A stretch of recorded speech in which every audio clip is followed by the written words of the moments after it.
보통 이 장소를 빌려가지고요, 수련회를 한번 한 적이 있어요. 그때 생각이 나서 와보니까 그때하고 많이 이렇게 달라진 것 같아요. 제가 조혜선교회 강사로 있을 때, 그때 조혜선교회에서 이 장소를 한번 빌려가지고 제자훈련학교 학생들 전체 수련회를 한번 했었어요. 그래서 옛날 생각이 나가지고 그때는 이쪽 산길 쪽에다 차를 세웠던 기억이 나는데 이쪽 방향을 잘못 온 건지 이상하게 공간이 또 좁아진 것 같은데 공부는 더 많아진 것 같고 전혀 기억이 안 나더라고요. 그래서 좀 새로운 그런 느낌을 갖고 또 기대감을 갖고 왔습니다. 이렇게 초대해 주셔서 굉장히 감사한데요. 저는 성경을 하나님의 은혜로 빨리 많이 읽는 그런 은혜를 하나님이 주셨어요. 그래서 성경을 원래는 성경을 예수 믿는 사람은 다 읽는 거잖아요. 읽는 건데 성경이 잘 안 읽히잖아요. 그렇죠? 안 읽히는 거에 대해서 왜 안 읽힐까 성경을 안 읽는 사람은 당연히 안 읽히겠지만 읽으려고 하는 사람한테는 읽혀줘야 되잖아요. 그렇죠? 이게 잘 안 읽혀져요. 그런 어떤 보이지 않는 갭을 발견하게 되었어요. 그런 부분들을 좀 오늘 나누셨으면 좋겠고요. 제가 오전에 2시간, 그 다음에 점심 먹고 2시간, 이렇게 4시간을 하게 되잖아요. 그래서 PPT를 보시면 아시겠지만 첫 번째 1강이라고 쓴 건 2시간 안에 해야 될 내용들인데요. 그리고 조그맣게 2강이라고 써있는 게 혹시 보이시나요? 네, 그래서 첫 번째 강의의 내용은 성경 통독의 개론을 좀 설명하려고 하고요. 성경 통독의 개론 중에 번호가 5개 있죠? 그 5개 있는 것 중에서 1번에 해당되는 거는 성경 통독을 어떻게 해서 제가 하게 됐는지. 물론 성경 통독은 예수 믿으면 다 한다고 하는 건데 어떻게 해서 많이 읽게 됐는지에 대한 그런 배경들을 좀 설명을 하고요. 성경에 어떤 초점이 있거든요. 그 성경의 초점과 성경 읽는 것이 얼마나 중요한지를 사람들이 잘 모르거든요. 그러니까 성경에서 말하는 중요성. 왜냐하면 성경은 원래 퍼블릭으로 읽게 되었는데 퍼스널로 읽거든요. 지금은요. 그 퍼블릭으로 읽었다는 의미는 뭐냐면 그만큼 성경 읽기가 중요하다는 걸 성경이 입증해주고 있거든요. 그런 부분들을 제가 성경 구절로 설명을 해보려고 하고요. 그러면 성경 통독의 방법이 만약에 있다면 어떤 방법들이 있을까? 그리고 성경 통독도 어떤 정의를 만약에 내릴 수 있다면 성경 통독은 어떤 정의를 내릴 수 있는가 하는 부분을 개론적으로 좀 다루게 되고요. 그 다음에 2번째 시간에 이제 구약 성경의 개론을 할 예정인데요. 사실 이 내용도 그렇게 적은 분량은 아니거든요. 그 다음에 2번째 강의에서는 성경의 구조가 있어요. 성경의 구조가 66권이 시대적인 구조가 있고요. 그 시대적인 구조를 내용적인 구조로 바꾸죠. 담아내죠. 그 다음에 그것이 정말 말하려고 의미가 있잖아요. 의미가 있는 건데 의미는 구조를 잡을 수가 없잖아요. 그렇죠? 예를 들어서 1장에서 몇 장까지는 무슨 내용, 그 다음에 창세기는 창조시대와 족장시대 이렇게 구분할 수 있잖아요. 구조를 잡을 수가 있잖아요. 근데 그 내용에 의미가 있을 거 아니에요? 그 의미는 구조를 잡기가 어려운데 제가 강의를 하고 책을 쓰면서 의미로 구조를 잡을 수 있는 게 있다라는 생각이 들어서 의미의 구조를 설명하는데 2개로 나눠가지고 하나는 역사적인 구조와 또 하나는 의미의 구조를 간략하게 한번 살펴보려고 합니다. 그렇게 지금 강의의 내용, 오늘 전개될 강의의 내용이 개괄적으로 그렇고요. 제가 이 땅에 태어났을 때 세상이 어떤 곳인지를 전혀 알지 못하고 태어났어요. 여러분은 어떻습니까? 어떤 정보를 가지고 태어났습니까? 아니죠. 저는 세상의 정보를 전혀 모르고 태어났어요. 그런데 더 놀라운 것은 학교가 어떤 곳인지도 모르면서 다니기 시작했어요. 물론 학교가 어떤 곳인지의 정보는 들을 수는 있는데 사실 어린 나이기 때문에 학교가 어떤 곳인지를 그렇게 잘 알고 가지는 못해요. 그리고 사실 지금 저도 아이를 3 키우는데 이 아이들이 학교가 어떤 곳인지 알고 다니는 그런 느낌이 별로 부족한 것 같아요. 학교가 뭐 하는 곳인지, 우리 아이, 이 세 아이 중에 막내 아이는 학교가 노는 곳으로 생각하는 것 같아요. 그래서 학교를 굉장히 아침 일찍 가요. 근데 거의 놀기 위해서 가요. 그래서 이 아이가 굉장히 좋아하는, 학교 갈 때 굉장히 좋아하는 그런 날이 있어요. 그날이 시험 보는 날이에요. 왜 시험 보는 날을 좋아할까요? 일찍 끝나니까. 잘하시네요. 그러니까 학교가 어떤 곳인지를 다니면서도 잘 명확하게 모를 수 있는데, 처음에 제가 학교를 다닐 때 학교가 어떤 곳인지 잘 몰랐어요. 그런데 그렇게 우리 집안은 예를 들면 모태신앙 이런 게 아니니까 저는 교회를 다닌 적이 없어요. 부모님도 그렇고. 그런데 어느 날 어떻게 하다가, 물론 하나님의 계획하심이 있었겠지만 그걸 전혀 모르는 상태에서 교회를 가게 되었어요. 교회를 가게 될 때도 교회가 어떤 곳인지를 한 번도 들어본 적이 없는 상태였습니다. 그런데 교회를 다니면서 교회에서 말해준 어떤 얘기들이 이 세상에 있는 이야기를 하면서도 뭔가 다른 이야기를 하는데, 천국에 대한 이야기를 하는데 굉장히 관심이 많았어요. 그러다가 하나님의 은혜로 신학을 하게 되었어요. 신학을 하면서 뭘 발견하기 시작했냐면, 천국이 그래도 어떤 곳인지를 어렴풋하게 알았어요. 그러다가 정말 하나님의 은혜로 신학을 하고 목사가 되었어요. 목사가 되었는데 성경이 이런 내용들을 충분하게 설명하고 있는 건 알았지만, 인생은 짧고 성경은 너무 두꺼웠어요. 성경을 해독하는데 너무 많은 시간이 걸려요. 이해하기도 어렵고. 그런데 어떤 깨달음이 들었냐면, 목사가 돼가지고 성경을 보니까 성경이 너무 두꺼운 거예요. 지금 이 정도의 두께가 너무 두껍게 느껴지는 거죠. 그런데 판사하고 의사를 보면서 제가 생각이 바뀌었어요. 판사는 법전을 보잖아요. 법전이 이거보다 두꺼울까요, 얇을까요? 두꺼워요. 그런데 시간이 지나면 더 두꺼워질까요, 얇아질까요, 아니면 그대로 있을까요? 더 두꺼워지는 거는 제가 설명 안 해도 아시겠죠? 새로운 법이 계속 생기기 때문에 법전은 계속 두꺼워질 거예요. 그러니까 판사가, 옛날의 판사보다 지금의 판사는 더 공부를 많이 해야 돼요. 점점점 힘들어지는 것이죠, 판사하기가. 그런데 의사를 생각해보니까 의학서적도 이것보다는 훨씬 두꺼운 것 같아요. 근데 의학서적도 시간이 지나면 그 두께가 어떻게 될까요? 점점 두꺼워져요. 새로운 질병들이 생기니까. 적어도 옛날에는 암 같은 거 없을 때는 암에 대한 질병에 대한 공부를 안 해도 됐을 거예요. 근데 새로운 질병이 생기니까 새로운 공부를 더 해야 되는 거예요. 성경이 어렵고 두껍게 느껴졌던 것이 어느 한순간에 확 사라지기 시작했어요. 왜냐하면 성경은 더 이상 요한계시록 2가 안 나오는 거예요. 그냥 창세기부터 어디까지요? 요한계시록까지에서 더 이상 진전이 없는 거예요. 그냥 그 상태에 머물러 있는 거예요. 이게 완벽한 거예요. 이 안에 모든 게 다 담겨져 있는 거예요. 법전도 의학서적도 부족한 거예요. 뭔가를 더 채워야만이 그 질병을 해결할 수 있고, 그리고 뭔가 판결을 할 수 있는데, 성경 이 한 권은 얼마나 완벽하게 써졌으면은 더 이상 책이 생길 필요도 없고 두꺼워질 일도 없고, 번역을 다시 해도 지금 우리가 새롭게 보는 번역 성경이 개역 개정이잖아요. 별로 바뀐 게 없어요. 비슷비슷해요. 단어와 몇 자 바뀐 건데, 사실 개역 성경이나 개정 성경이나 그냥 보는데 별로 무난한 것 같아요. 그런 느낌을 제가 받게 됐어요. 야, 이거는 정말 목회를, 목사나 성도, 이 똑같은 것을 보는 거잖아요. 성도로. 성경을 보잖아. 야, 이거는 정말 예수 믿을 만한 일이다. 그리고 성경이 그렇게 두꺼운 것이 아니고 어려운 게 아닐 수 있겠다. 라는 생각을 들었어요. 내가 한번 해볼 만한 일이다. 그런 생각을 들었는데, 성경의 범위가 너무 많으니까, 책들이 66권이나 되니까 어떤 한 권을 좀 더 이렇게 잘 알고 싶은 마음이 생겼어요. 그래서 선배 목사님들한테 도대체 어떤 성경을 먼저 하는 게 좋습니까? 라는 자문을 구했을 때, 참 공교롭게도 많은 목사님들이 저한테 해주시는 자문이, 그래도 로마서가 어려운 것 같으니까 로마서를 공부하는 게 어떻겠냐 하는 이야기를 듣게 됐어요.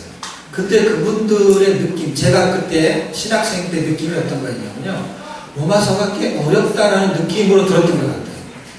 그래서 제가 이제 이런 깨달음이 생긴 상태에서 성경 읽을 때, 그럼 로마서를 한번 읽어봐야지 하는 도전을 이미 갖고 있었어요. 그런데 성경은 잘 읽혀지지 않았어요. 그러고 있는 상태에서 제가 목회를 시작한 지 7년쯤 되었을 때, 그때쯤 되었을 때 굉장히 어떤 어려움들이 있었어요. 그 어려움이 뭐냐면, 교회를 개척해갖고 목회를 하는 중간에 정말로 힘들고 어려운 게 뭐냐면, 교회의 본질에 대해서 고민하기 시작했어요. 그 고민이 뭐냐면, 교회에서 목회를 하면은 성경이 말하는 대로 되어야 되잖아요. 성경 읽는 것도 잘 안 되죠. 목회를 하면은 성경에 있는 걸 설명하고 그걸 설교하고 그대로 살아내야 되고 하는데, 나를 포함해서 성도들이 거의 정체 수준에 머무르는 거죠.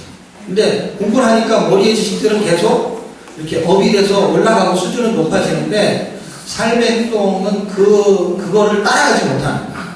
아는 만큼 삶으로 살아내어지는 거는 성경 안 읽어지는 거하고 똑같은 거예요. 잘 안 되는 거예요. 물론 하고 싶은데 안 되는 거예요. 거기서 오는 괴리감이 있었어요. 야, 이거를 목회를 하는 게 생계를 유지하는 게 목적이 아닌데, 그러면 그냥 내가 직장에 다니면서 돈을 버는 게 낫지. 이 교회는 하나님이 내 생명, 영생 공동체로 하나님이 원하시는 역사가 일어나야 되는데, 이게 뭐 한 7년쯤 됐을 때는 더 진전이 되지 않는 거예요. 그때 제가 무슨 마음을 품게 됐냐면, 하나님이 교회의 목회자라고 하시니까, 예수 그리스도가 어떤 면에서는 제가 담임 목사지만 두 목사와 같은 역할이니까 이제는 좀 쉬었으면 좋겠다. 그리고 하나님이 직접 목회자라고 했으니까 목회를 얼마나 잘하시는지 한번 내가 뒤에서 구경을 한번 해봐야 되겠다 하는 그런 조금 이렇게 못된 생각을 갖게 됐어요. 그러고 있는 찰나에 저에게는 눈에 보이지 않는 유전성 질병이 하나 있었는데, 그게 몸에서 피가 깨지는 질병이에요. 그 질병은 굉장히 사람을 피곤하게 하고, 피가 깨지니까 이제 철분이 부족해지는 거죠. 굉장히 기억력이 감퇴되고, 그 다음에 황당이 생기고, 담낭에 돌을 이렇게 만들어내요. 슬러지가 생기고. 근데 목회하기도 굉장히 힘들어요. 근데 이 더더군다나 이게 유전성이니까, 우리 아이, 셋 아이 중에 첫째 아이가 유전이 되어버린 거예요. 그 얘는 태어날 때부터 황달로 태어났어요. 그러니까 보통 아이들이 태어나면 황달 있는 애들이 있어요. 그러다 조금 지나면 이게 없어져요. 그냥 그런 건 줄 알았어요. 근데 이게 나이가 지나도 계속해서 있는 거예요. 그리고 빈혈 증세도 있고. 나중에 제가 변명이 이렇게 딱 생기니까 아이가 현상이 그렇다고 하니까 피검사를 해보라고 그러더라고요. 그랬더니 그 빈혈 증세 황달은 저한테 온 유전성 질병 때문에 그런 거예요. 감사하게 두 아이는 괜찮아요. 이게 한 50%가 온다고 그래요. 근데 그 아이가 초등학교 5학년 올라갈 때가 제가 목회를 7년째 할 차였어요. 그때 저의 마음속에 나도 똑같은 질병, 저도 그런 질병, 우리 첫아이도 그런 질병, 그리고 목회는 교회의 본질에 대해서 제가 의구심을 가지고 있을 때, 교회는 이런 곳이, 예를 들면 교회는 이런 곳이어야 되는 거야 라고 생각하고 있는데, 그런 곳이 아닌 것처럼 굴러가는 것을 볼 때 이걸 계속 해야 될까 말아야 될까 하는 고민하고 이렇게 겹쳐질 때였습니다. 그러니까 영적으로 힘들고 육신적으로 힘들고, 그 다음에 우리 아이에 대한 어떤 마음적으로 힘든 게 이렇게 한순간에 나와버리게 됐어요. 그래서 교회를 1년 좀 쉬고 안식년을 가져야 되겠다. 7년째가 또 됐으니까. 그래서 교회는 중국에서 오신 선교사님에게 1년 동안 맡기고, 저는 우리 아이하고 뉴질랜드하고 호주에 성경 통독을 하러 가게 됐어요. 그때 뉴질랜드에 영어 성경을 통독하러 가는 팀이 있었는데, 그때 그 팀에 같이 따라가게 됐어요. 그런데 감사하게도 3개월 지나고 이분들은 돌아오는데, 중국의 선교사가 한 30명이 같이 갔거든요. 그때 우리 아이하고 저는 그 리더로 있었던 목사님이 저를 호주에 있는 골드코스트에 있는 순복음교회를 소개해서 우리는 8개월 거기 더 있게 됐어요. 그러는 중에 할 일이 없잖아요. 설교할 일도 없고, 그 다음에 뭐 누굴 신방할 일도 없고, 그리고 또 성경을 읽으려고 갔으니까 성경을 읽는데 그때 기억이 나는 거예요. 로마서가. 그래서 로마서를 읽기 시작했어요. 로마서를 읽는데 그게 잘 안 읽어지니까 한 1000번 읽는데 꽤 많은 시간이 걸렸어요. 로마서를 1000번 하는데. 그런데도 우리는 오디오를 좀 사용하면서 읽었어요. 눈으로 읽는 게 아니고 오디오를 들으면서 눈으로 보면서 성경을 보는 거예요. 눈과 귀로 같이 보는 거죠. 그렇게 읽는데 몇 달 안 돼가지고 그냥 할 일이 별로 없잖아요. 몇 달 안 돼서 로마서를 다 1000권을 읽었어요. 그런데 정말 감사하게 하나님이 선물을 주셨는데 이렇게 안경을 끼는 선물을 주셨어요. 제가 옛날에 조혜성교회에서 한참 이렇게 은혜를 받을 때 그때 조혜성교회 대표 중에 이경철 목사님이라는 분이 계세요. 저희 학교 선배신데 그분이 자기는 이렇게 안경을 검은 안경을 이렇게 쓰셨는데 성경 읽다가 눈이 나빠졌으면 좋을 정도로 성경 읽고 싶은 그런 마음이 든다는 얘기를 들은 적이 있어요. 그래서 저도 모르게 나도 그랬으면 좋겠다 그랬어요. 그런데 그게 정말로 응답이 될 줄은 몰랐죠. 왜냐하면 성경이 안 읽어지니까. 근데 이 가까운 상태에서 눈을 계속 고정시켜서 짧은 시간에 계속 보니까 순식간에 눈이 나빠지는 거예요. 그래서 안경을 선물로 받았어요. 근데 눈이 나빠진 성경 읽다가 눈이 좋아졌다 그래야 간증이 되는데 이게 멀쩡한 눈이 성경 읽다가 나빠졌다고 하니까 이게 별로 좋은 간증이 아닌 것 같아요. 그런데 정말 이 육신의 눈은 나빠져서 안경이 생겼는데요. 영적인 안경도 같이 생겼어요. 그래서 영적인 안경이 같이 생겨서 뭐가 보이기 시작하냐면 전에 잘 안 보였던 성경이 보이기 시작한 거예요. 근데 그 보이기 시작하는 거는 육신의 눈으로 보는 글자의 문자가 아니라 거기에 갇혀 있지 않는 하나님의 어떤 느낌이, 의미가 보이기 시작했어요. 그래서 성경을 읽게 된 이유는 환경과 상황에 의해서 움직여졌지만 그걸 통해서 하나님께서는 성경을 많이 읽게 하셨어요. 그리고 눈도 나빠졌지만 어떤 사건이 벌어졌냐면 성경이 이게 평면적으로 기록된 거잖아요. 그런데 잘 생각해 보십시오. 광야에서 이스라엘 백성이 40년 동안 광야 생활했을 때 하늘에서 만나가 내려오고 그렇죠? 홍해를 건너고 막 이런 사건들이 있었을 거 아니에요? 그런데 그것을 본 사람은 거의 동영상 수준을 본 거잖아요. 그 현상을 그대로 동영상이잖아요. 그 동영상을 본 사람이 글로 쓰니까 평면적으로 써지게 된 거예요. 그러니까 사실은 그것을 입체적인 것을 평면적으로 표현한 것 뿐이지 그 표현된 걸 잘 보면 입체적으로 보이게 돼 있거든요. 글을 가지고 영화를 만들면 입체가 되는 거잖아요. 영화를 만들어진 거를 글로 쓰면은 평면이 되는 거예요. 근데 성경은 입체적인 거라는 걸 알게 됐어요. 제가 옛날에 초등학교 다닐 때 옛날에는 수학이 아니라 산수랑 그랬던 것 같아요. 산수 공부를 할 때 보면 모는 눈금종이 혹시 아세요? 네, 모는 눈금종이에다가 입체 도형을 표시하는 그런 공부 해본 적 있으세요? 네.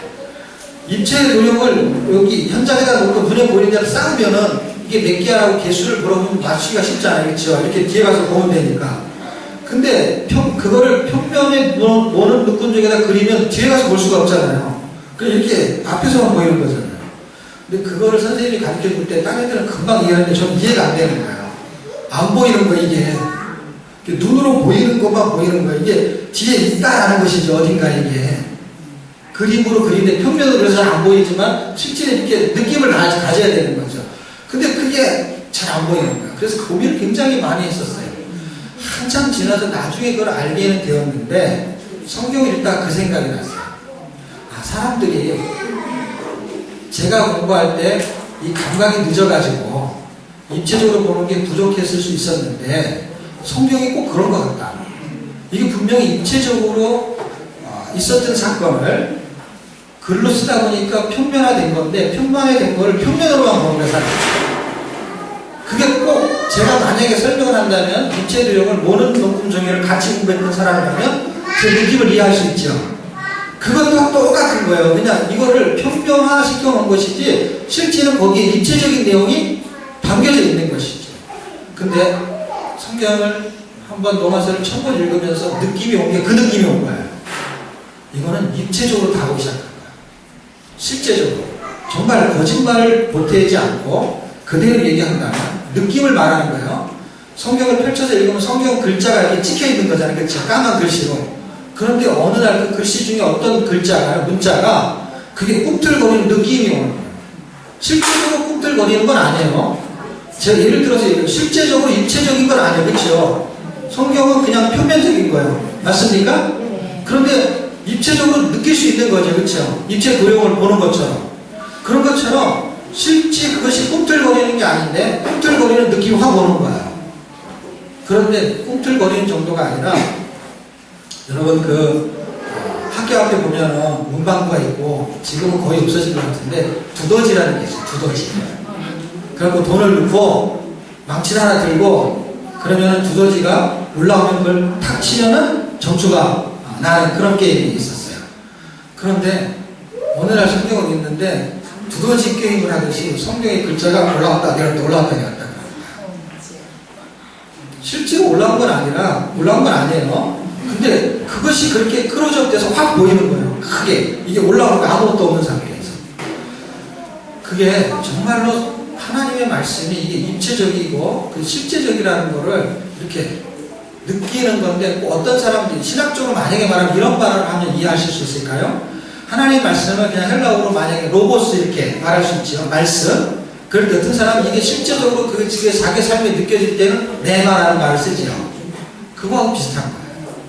이게 그냥 활자에 갇혀 하나님의 말씀이 활자로 기록해 놓은 건 분명한데 활자에 하나님이 갇혀 있지 않는다는 거예요. 거기서 생동적으로 움직이는 거를 감각적으로 느끼기 시작했어요. 그런데 단순하게 읽기를 통해서 그런 경험을 하게 된 거예요. 이거를 성경 공부해서 되는 건 아니고 제가 설명한다고 해서 되어지는 것도 아니에요. 그냥 그게 느껴지는 것이죠. 그런 하나님이 유익을 갖게 됐어요. 그런데 지금 여기는 그림이 지금 안 보이는데 두 권의 책하고 책이 두 권이 있었어요. 그 두 권의 책을 쓰게 됐는데 어떻게 쓰게 됐냐면 성경을 2003년 말 2004년부터 본격적으로 읽게 되면서 재작년 지금이 2014년이니까 작년이 2013년이고 2012년 말쯤 되었을 때가 약 10년 동안 성경을 읽었을 때예요. 그러니까 성경을 어떻게 읽었냐면 하루에 한 10시간씩 읽었어요. 10시간씩 읽는다는 건 어떤 뜻이냐면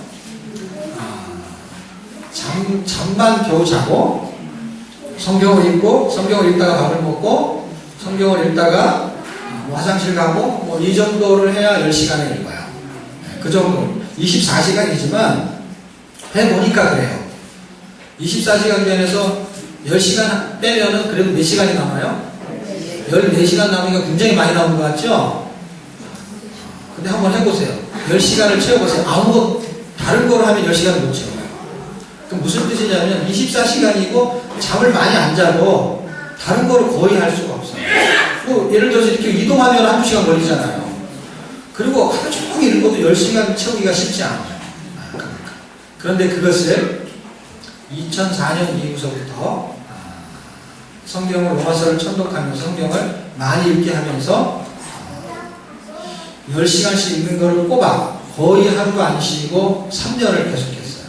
물론 3년 이후에도 성경을 읽는데 지금은 10시간씩 못 읽거든요. 왜 못 읽냐면 이렇게 돌아다니니까 못 읽어요. 근데 그 전에는 왜 이렇게 돌아다닐 수가 없었을까요? 불러주는 사람이 아무도 없었어요.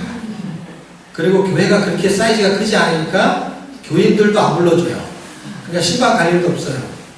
오죽 성경 읽는 것을 열심히 했냐면 주일날 교회 가서 설교를 해요. 그리고 교인들한테 집에 간다 그래요. 그럼 왜 집에 가냐고 하면 성경 읽어야 된다고. 그 주일날도 성경 읽다가 그러니까 성경 읽다가 주일날이 되면 교회를 가는 거예요. 그리고 예배를 드리고 났으면 다시 돌아오는 거예요. 왜냐하면 성경 읽어야 되니까. 그러니까 주일날도 어떨 때는요 오후 시간 있잖아요. 오후 시간도 잊어버려 밥 먹고 집에 와서 성경 읽었을 때가 있어요. 목사님 사라져버린 거예요. 근데 집에 와서 성경을 읽는 거예요. 그것을 3년 하는데요 전혀 지루하지가 않았어요. 하나님 성경을 읽고 싶게 만드니까 성경이 너무 재밌는 거예요. 근데 사람들은 이렇게 생각해요. 성경이 재밌다고 할 때 성경이 깨달음이 올 때 재밌다고 생각하는데 처음에 읽을 때는 깨달음이 없었어요. 처음에 읽을 때는 어떤 식이었냐면 성경을 만약에 일독을 했다 그러면은 남는 게 있어야 되잖아요. 뭔가 근데 남는 거 하나는 있어요. 하나가 뭐냐면 한 번 읽은 것만 남아요. 또 한 번 읽으면 내가 지금 두 번 읽었구나. 이것만 남는 거예요. 횟수만 남아요. 그 횟수만 남는데 어느 정도 지나니까 깨달음은 나중에 오는 걸 알게 됐어요. 그 설명을 제가 두 번의 책으로 설명을 하려고 하는 거예요. 성경 읽고 유익이 뭐냐? 유익을 설명해야 되는데 유익한 게 있어야 되잖아요. 그런데 이렇게 눈이 나빠지면 누가 읽으려고 하겠어요? 눈이 좋아져야지. 중국에서 조선족이 한글을 잘 모르는 경우가 있어요. 글씨를, 말은 한국말 하는데 글씨를 못 읽는 사람이 있어요. 왜냐하면 중국에서 태어나서 살았기 때문에. 그런데 조선족이기 때문에 한국 사람을 만나가지고 한국말 하다가 성경 통독을 한 적이 있는 사람이 있어요. 그 사람이 성경을 읽다가 많이 터져버리고 글이 보이기 시작했어요. 성경 통독을 통해서 나타난 사례들은 굉장히 많아요. 굉장히 많은데 저는 이제 일단 제 사례를 말하려고 하는 거예요. 저한테 유익이 된 거.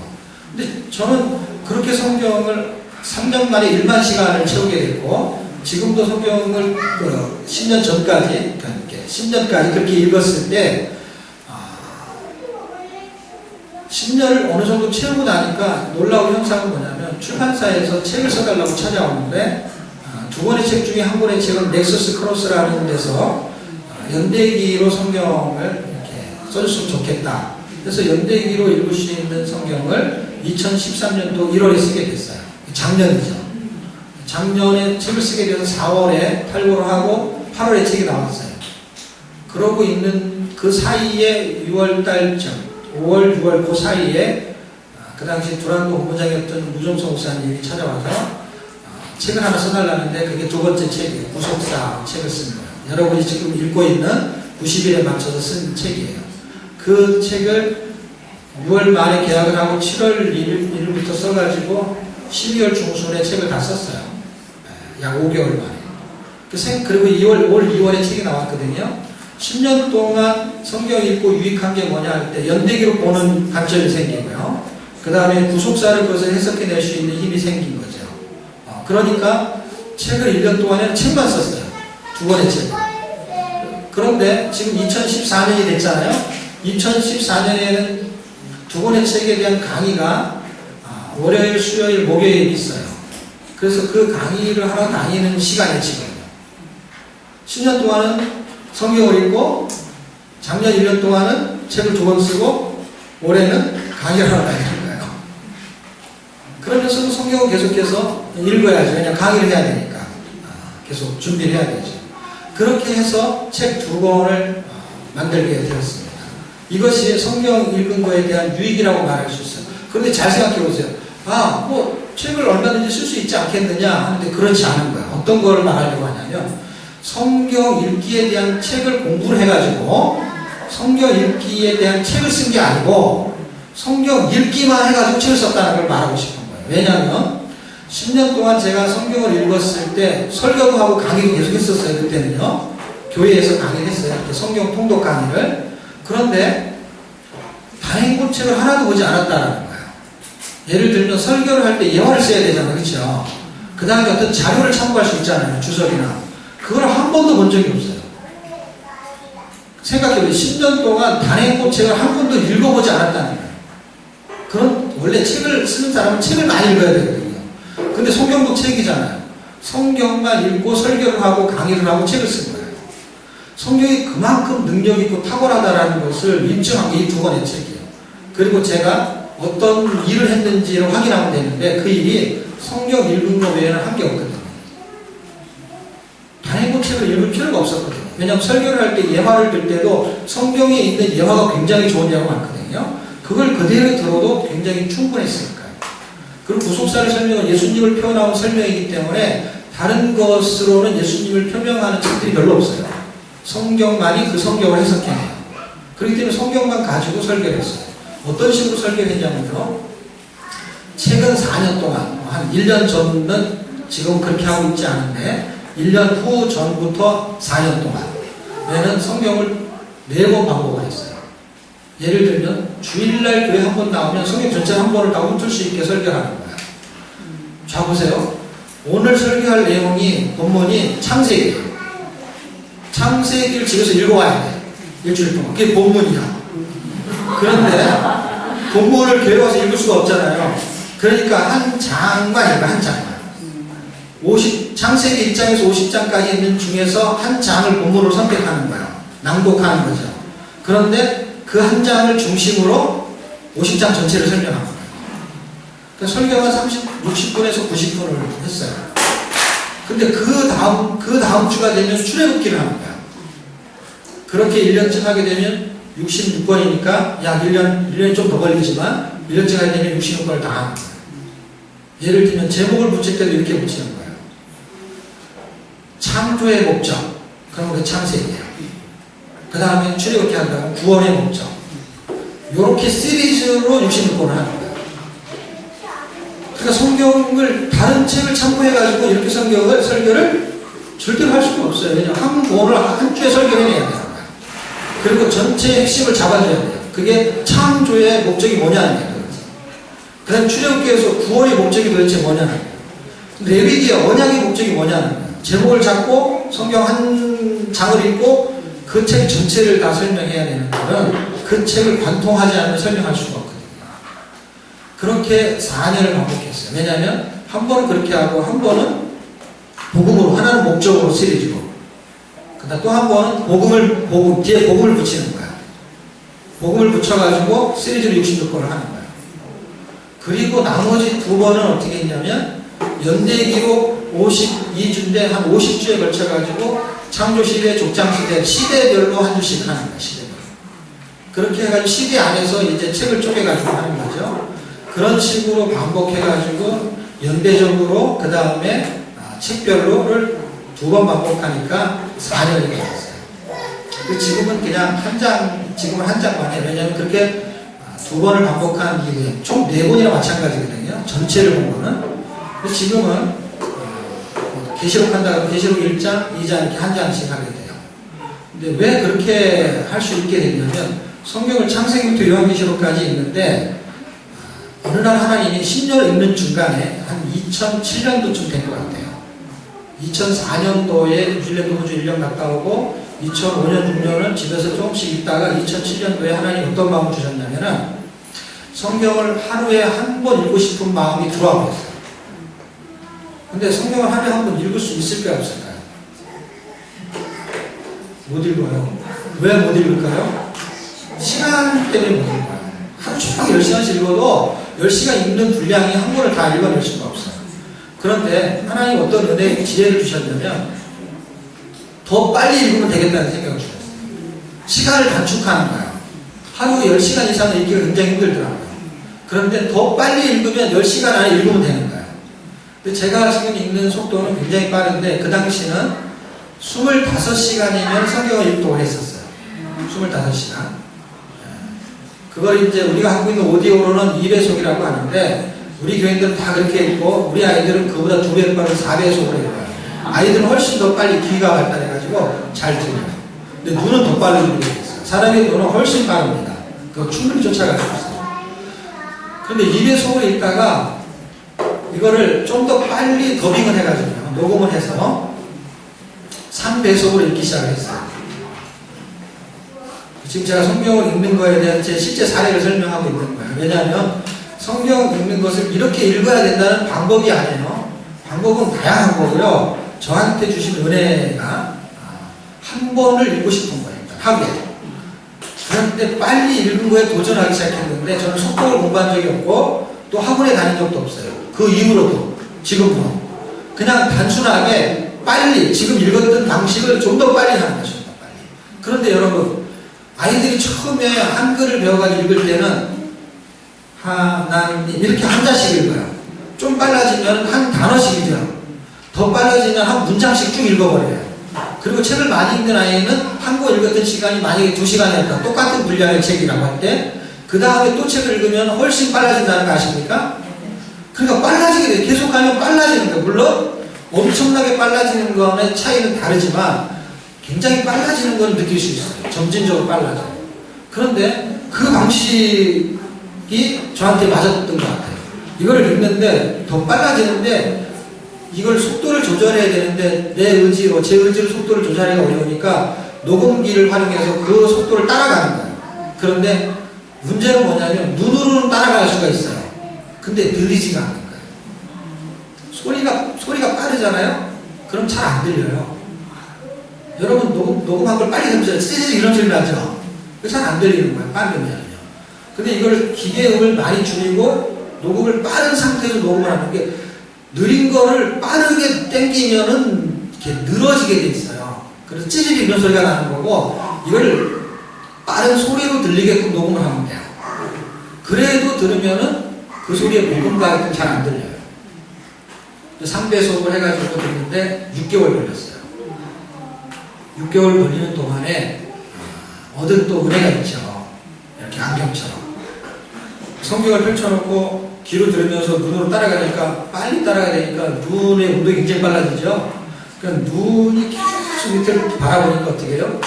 눈이 아픕니다. 눈이 아프고 눈이 항상 충혈되어 있고 그런데 계속 그 일을 하니까 머리가 아프기 시작합니다. 여러분도 한번 해보세요. 머리가 아파요. 눈을 계속 굴리잖아요. 그럼 나중에 머리가 아파요. 근데 머리가 어느 정도로 아프냐면 이거를 쉬지 않고 하니까 어떻게 돼요? 머리가 두통이 온 거예요. 두통이. 그런데 이 두통이 올 때는 그래도 우리가 무슨 뭐 아스피린이나 이런 약을 먹는 게 사라지잖아요. 그래서 타이레놀 2알을 먹었어요. 2알을 먹었는데 먹고 나면 사람이 약을 먹으면 쉬면서 그거를 놔야 되잖아요. 면역성을 키워가지고 쉬어야 되잖아요. 근데 이게 어떻게 하나님의 성령이 저를 감동을 시켰는지 이런 거예요. 성경 읽는 그 자체가 재밌는 거예요. 저한테는. 깨달아지는 건 없어요. 그때까지도 없었어요. 제가 일반 시간을 채울 때까지도요. 성경이 이렇게 확 열리지가 않았어요.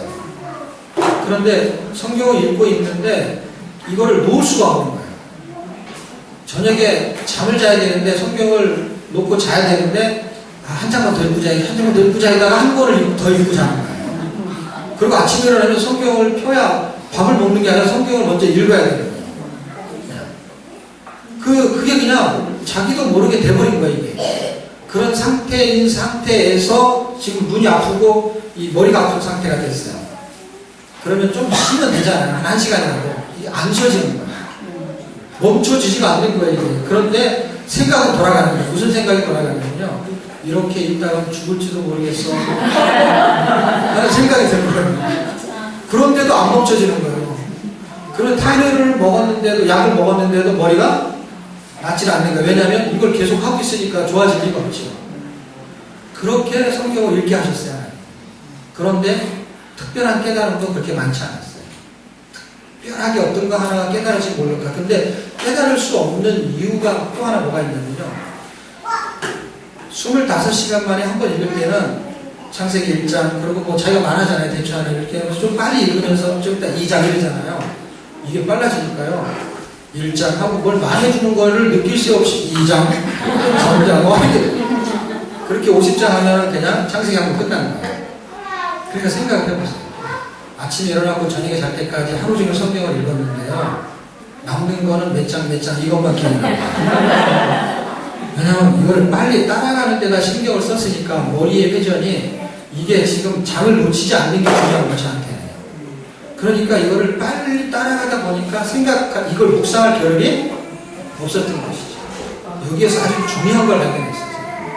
이 중요한 발견은 굉장한 임상이 된 거죠. 실제적으로 한 10여 년이 거치면서 임상이 된 건데 이거는 임상하기가 어려운 거예요. 누가 그렇게 할 수가 없잖아요. 왜 빨리 읽는 것을 통해 가지고 이렇게 빨리 읽을 필요는 없어요. 근데 조금 빨리 읽는 거면서 자기의 생각을 하는 겨를이 없는 정도가 있어요. 들리기는 하고 보이기는 하고 따라갈 만은 한데 좀 빨라. 그런데 조금 빠르다 보니까 놓치지 않으려고 신경을 쓰느라고 앞에 있는 문장을 그걸 생각할 겨를이 없는 거예요. 그렇게 읽으면 사람들이 아무 유익이 없다고 생각하는 거예요. 왜냐하면 묵상을 할 수가 없으니까. 근데 큐티를 하는 것과 성경을 공부하는 것과 성경 공부는 전혀 다른 거 아십니까? 일단 성경 공부하고 큐티는 다른 건 아시죠? 그 다음에 큐티하고 성경 읽기도 다른 거거든요. 무슨 뜻이냐면 묵상을 할 필요가 없는 거예요, 이거는요. 여러분이 책을 읽을 때 어디에 꽂히면 그 문장 하나 이렇게 볼 수는 있지만 그냥 쭉 읽으면서 줄거리를 기억하는 거예요. 전체 내용이 뭔지를 기억하는 것이지 어떤 한 부분을 공부하는 것도 아니잖아요. 그리고 다 읽고 나면 그게 무슨 내용이다라는 얘기를 하는 것이 1장에서 무슨 2장에서 그 줄거리의 핵심 디테일한 부분을 다 말하지 않잖아요. 그러니까 읽기는 그냥 쭉 읽으면서 어떤 내용을 말하고 있는지를 간파하는 거예요. 근데 이 읽기가 왜 안 되냐면 이미 내가 깨달았던 어떤 부분에 줄을 거는 게 있잖아요. 그러면 그 줄 친 것만 보이거든요. 그리고 내가 묵상했던 거 잘 아는 것만 보이기 때문에 다른 문장은 잘 귀에 들어오지 않거든요. 그렇게 묵상되어지도 않고 이게 기억 속에 남거든요. 그런데 빨리 읽으면요 생각할 겨를이 없어요. 그리고 뭘 읽었는지도 몰라요. 그런데 뇌에서 문법의 체계를 잡는 것처럼 구조를 잡는 거예요. 우리나라에 참 영어 성경, 영어 책을 쓰신 분 중에 어떤 분이 영어 공부 절대로 하지 마라 이런 분이 있었어요. 책까지 쓰고 거기에서 뭐라고 말하냐면요, 스토리로 된 어떤 문장을 계속해서 반복해서 읽는 거, 외우는 것도 아니에요. 이제 읽는 거예요. 읽기를 계속해서 반복해서 하면 어떤 일이 벌어지냐면 뇌에서 문법의 체계, 구조를 잡는다고 써있어요. 그런데 제가 그걸 똑같은 경험을 성경을 가지고 했어요. 그들이 5단계를 말해요. 5단계. 5단계를 말하는데 이 5단계는 마지막 단계가 뭐냐면요, 사전이 없이도 그 말을 이해할 수 있고 그 다음에 문학까지 이해한다는 게 그들의 말이에요. 그냥 글만 읽고 문장에 있는 스토리를. 그런데요, 이게 얼마나 똑같은지 몰라요. 뇌에서 성경이 말하고 있는 구조의 체계를 잡아요. 읽기만 했는데 그것이 증거하는 것이 두 권의 책입니다. 두 권의 책은 다른 책을 참고해가지고 구조를 잡은 게 아니라 제가 성경을 읽다가 구조를 잡은 거예요. 성경을 읽으면 왜 구조가 잡히냐면 이런 거예요. 여기 그냥 이렇게 딱 보면은요 3개의 구조로 나눠져 있는 거잖아요. 그렇죠? 이게 보이는 것처럼 성경을 읽으면요 성경의 문장의 흐름이 쭉 흘러오다가 어떤 산에 보면은 산에서 산사태나 아니면은 물이 그냥 막 폭포수로 흘러내려오는 물이 막 내려온다고 쳐요. 멀리서 볼 때. 그 물을 멀리서 보면은요, 물이 일직선으로 내려오는 게 아니라 그 고래 위에 가지고 굽이굽이 흘러서 내려온단 말이에요. 그런데 어디쯤에서 내려오다가 꺾이는 데가 있어요. 그렇죠? 꺾이는 그 경점이 성경을 읽으면 보이기 시작해요. 이야기의 흐름이 쭉 가다가 확 바뀌는 거 있죠? 그 바뀌는 게 물의 흐름이 바뀌는 것처럼 멀리서 산에서 흐르는 물이 이렇게 굽이굽이 져 있는 거 아니면 골짜기가 구부러져 있는 걸 보듯이 물의 흐름이 이렇게 흘러가듯이 성경이 그렇게 보면 딱딱 꺾인단 말이에요. 거기에서 그냥 문단이 끝나는 거거든요. 그게 구조예요. 그거를 크게 볼 수도 있고 작게 볼 수도 있는 거예요. 계속 읽으면. 그런데 그런 습득의 능력이 있음에도 불구하고 사람들이 구조를 딱 잡아놔서 그걸 그냥 외워버리는 거예요. 그럼 문장 속에서 구조를 잡은 게 아니라 외운 걸 가지고 문장을 보는 거거든요. 그게 꼭 어떻게 하냐면 문법을 공부한 상태에서 회화하려니까 안 되는 거하고 똑같은 현상이에요. 이걸 거꾸로 해야 되는 거거든요. 근데 이게 시간이 많이 걸리거든요. 근데 많이 걸리는데요, 훨씬 속도가 안 있어요, 나중에. 제가 이제 호주에 갔을 때 한국 아이들이 수학을 굉장히 잘하는 거예요. 수학을 왜 잘하나 봤더니 구구단을 잘해요. 구구단을 잘하니까 한국 애들이 수학 굉장히 잘해요. 근데 호주 아이들은 수학을 못해요. 근데 10학년쯤 되잖아요. 그럼 이게 역전이 돼요. 한국의 아이들은 문법을 외우듯이 그 수학 공식을 외우는 거예요. 구구단을 외우는 거예요. 그런데 그 아이들은 더하기 빼기, 곱하기 나누기를 처음부터 연산하는 법을 계속해서 원리를 터득하는 거예요. 똑같은 걸 계속 반복하는 거예요. 그러면서 원리를 터득해요. 지금 성경 읽기는요, 어떤 원리가 들어오는 걸 발견했어요. 성경 공부를 앞질러 가는 거예요. 보세요. 구구단을 앞질러 가는 거예요. 처음에는 얘네들이 이렇게 계산을 해요. 구구단을 못하니까. 그럼 보세요. 성경을 공부한 사람들은 구조를 공부하기 때문에 금방 익숙해요. 헬라어나 뭐 원어도 공부를 하고. 성경 읽는 거에서는요, 구조를 잡아주진 않아요. 그냥 읽는 거예요. 그런데 이게 훨씬 빠르다. 구조까지 잡히고요, 문장의 흐름을 이해할 수 있게 돼요. 그것이 두 권의 책이 증명하는데, 그게 열매라는 거예요. 아무것도 하지 않고 성경만 읽었는데, 책을 쓰는데 책을 쓰는 건 구조를 잡아야 되거든요. 제목을 달아야 되거든요. 제목들이 다 그렇게 이렇게 평범한 제목이 아니거든요. 제목을 하나의 표심을 내면 그 내용을 완전히 이해한 상태에서 그 제목을 만들어내야 되거든요. 그러니까 다른 책하고 달라요. 왜냐하면 성경을 적어도 1000번 읽고 그 제목을 만들어내는 거예요. 창세기부터 요한계시록까지 문단을 짜내게 돼요. 그런 읽기가 얼마나 호소력이 있고 얼마나 능력이 있냐면 사람의 마음을 뚫고 그 메시지가 안으로 들어오는 겁니다. 그런데 이 머리로 하나님을 인식하려고 하는 거거든요. 하나님을 이해하려고 하는 거야. 근데 하나님은 이해당하지도 않고요, 하나님을 분석당하지도 않아요. 하나님의 말씀이 성경에 기록된 건 분명하고 하나님을 표명하는 건 사실이지만 하나님은 그 문자에 절대로 갇혀있지 않아요. 그래서 그걸 통해서 당신을 표명하는 거야. 당신의 마음을 드러내고 당신의 뜻을 알리고 당신의 생각을 알리는 거예요. 그래서 그것을 알게 하는데 우리가 반대로 어떻게 성경이 있냐면 내가 성경을 읽는 거예요. 근데 그렇지 않아요. 지금 이게 지금 위치가 바뀐 거예요. 아까 말한 성경 공부와 성경 읽기와 큐티 이런 게 다른 개념이 있는 것처럼 성경 읽기는 위치 자체가 전혀 달라요. 보세요. 지금 저나 여러분이 내가 우리 자신, 나 자신이 성경을 읽으려고 해요. 그런데 보세요. 하나님이 성경을 쓰신 건 나보고 읽으라고 한 건 맞지만 그쪽의 기준에서 주체를 그쪽에 놓고 볼 때는 나를 읽히게 하려는데 맞습니까? 나를 읽히게 하려는 거예요. 성경을 읽히게 하려고 성경을 쓰신 거예요. 그런데 보세요. 성경을 읽으려고 하는 목적이 있다면 있겠죠. 1년에 한 번? 아니면 1년에 3번? 아니면 자기의 나이 숫자만큼? 뭐 이런 식으로 성경을 읽으려고 하는 어떤 목표가 있고 어떤 교회는 우리는 올해 뭐 성경을 1000번 읽자 해서 사람마다 한 번씩 읽으면 다 수치를 다 합산해가지고 1000번을 채우는 그런 식으로 뭔가 목표를 가져요. 교회가 가질 수도 있고 개인이 가질 수도 있고 가정이 가질 수도 있어요.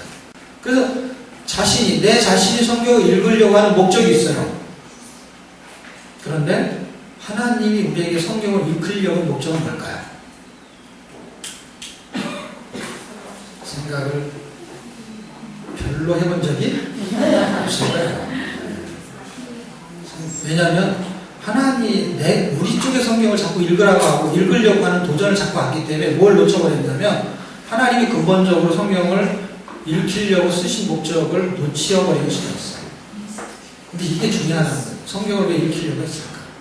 그러면 나 자신의 성경을 읽으려고 하는 어떤 도전보다 어떤 열정보다 하나님이 우리에게 성경을 읽히려고 하는 열망이 더 클까요? 작을까요? 훨씬 크다는 거예요. 제가 성경을 읽으면서 하나님이 왜 사람들한테 성경을 읽히려고 성경을 쓰셨을까를 알게 됐어요. 제가 성경의 어떤 부분을 디테일하게 아는 것보다 더 중요한 걸 깨닫단 말이에요. 누가 도대체 성경을 읽으려고 하냐? 왜 성경을 읽으려고 하냐? 그런데 왜 하나님 성경을 읽히려고 하냐? 읽히려고. 굉장히 수동적이라는 걸 생각해 보세요. 읽히려고 하는데 우리가 성경을 읽으려고 해요. 그러니까 얼마나 맞아떨어져요. 그분을 읽히려고 나는 읽으려고 해요. 그럼 잘 맞아떨어져야 되잖아. 근데 이게 안 맞는 거야. 왜냐하면 목적이 다른 거야. 예수님하고 만나서 이야기할 때 대화가 안 될 때 무슨 뜻이죠? 대화가 안 된다면 서로 말하는 주제나 목적이 다른 거예요. 그러니까 예수님이 제자들하고 얘기해도 제자들이 못 알아듣거나 이해가 안 되는 거는 뭔가 대화가 해도 소통이 안 되는 거예요. 근데 이 하나님의 말씀은 하나님이 우리에게 말씀하시는 거니까 이게 소통이라는 단어를 써도 되거든요. 그러니까 소통이 안 되는 거예요. 그래서 성경 읽으면서 묵상을 해야 된다, 큐티를 해야 된다고 하지만 사실은 큐티를 할 때 묵상을 하고 나서 결론은 적용이잖아요. 적용이라는 거는 이 말씀 그대로 사는 거잖아요. 쉽게 말하면. 뭘 기가 막힌 은혜를 깨닫는 거는 두 번째고 일단은 어쨌든 뭐 은혜를 깨닫고 안 깨닫고 상관없이 만약에 원수를 사랑하라 그랬다고 치자고요. 이웃을 내 몸같이 사랑하라. 그러면 그거를 어떻게 이해하는 것이 얼마나 중요해요? 별로 안 중요하다니까. 이웃을 사랑하라는 거를 못 깨달아서 사랑을 못하는 거예요? 묵상이 안 돼가지고? 그거 아니잖아요. 그렇죠? 그러니까 어떤 거는 깨달음이 필요한 게 있지만 어떤 거는 깨달음이 아니라 그 말 그대로 그냥 문자 그대로 그냥 해석이 되는 게 있잖아요. 묵상할 필요가 없는 거잖아요. 관찰할 필요가 없는 거잖아. 그 상황에서 그냥 이미 내가 할 수 있는 게 있거든요. 그런데 묵상하고 나서 적용해야 되는데 그게 퍼센트로 치면 50%는 될까요? 2개 하면 하나는 될까요? 예를 들면 성경이 말하는 요구가 내가 만들어낸 거 말고 성경이 그대로 양념을 치지 않고 가감하지 않고 그대로 말한 걸 그대로 현상에서 나타나는 거. 하나님의 요구는 사람의 본분이거든요. 신명기 10장에는 하나님이 요구하신다고 써있어요.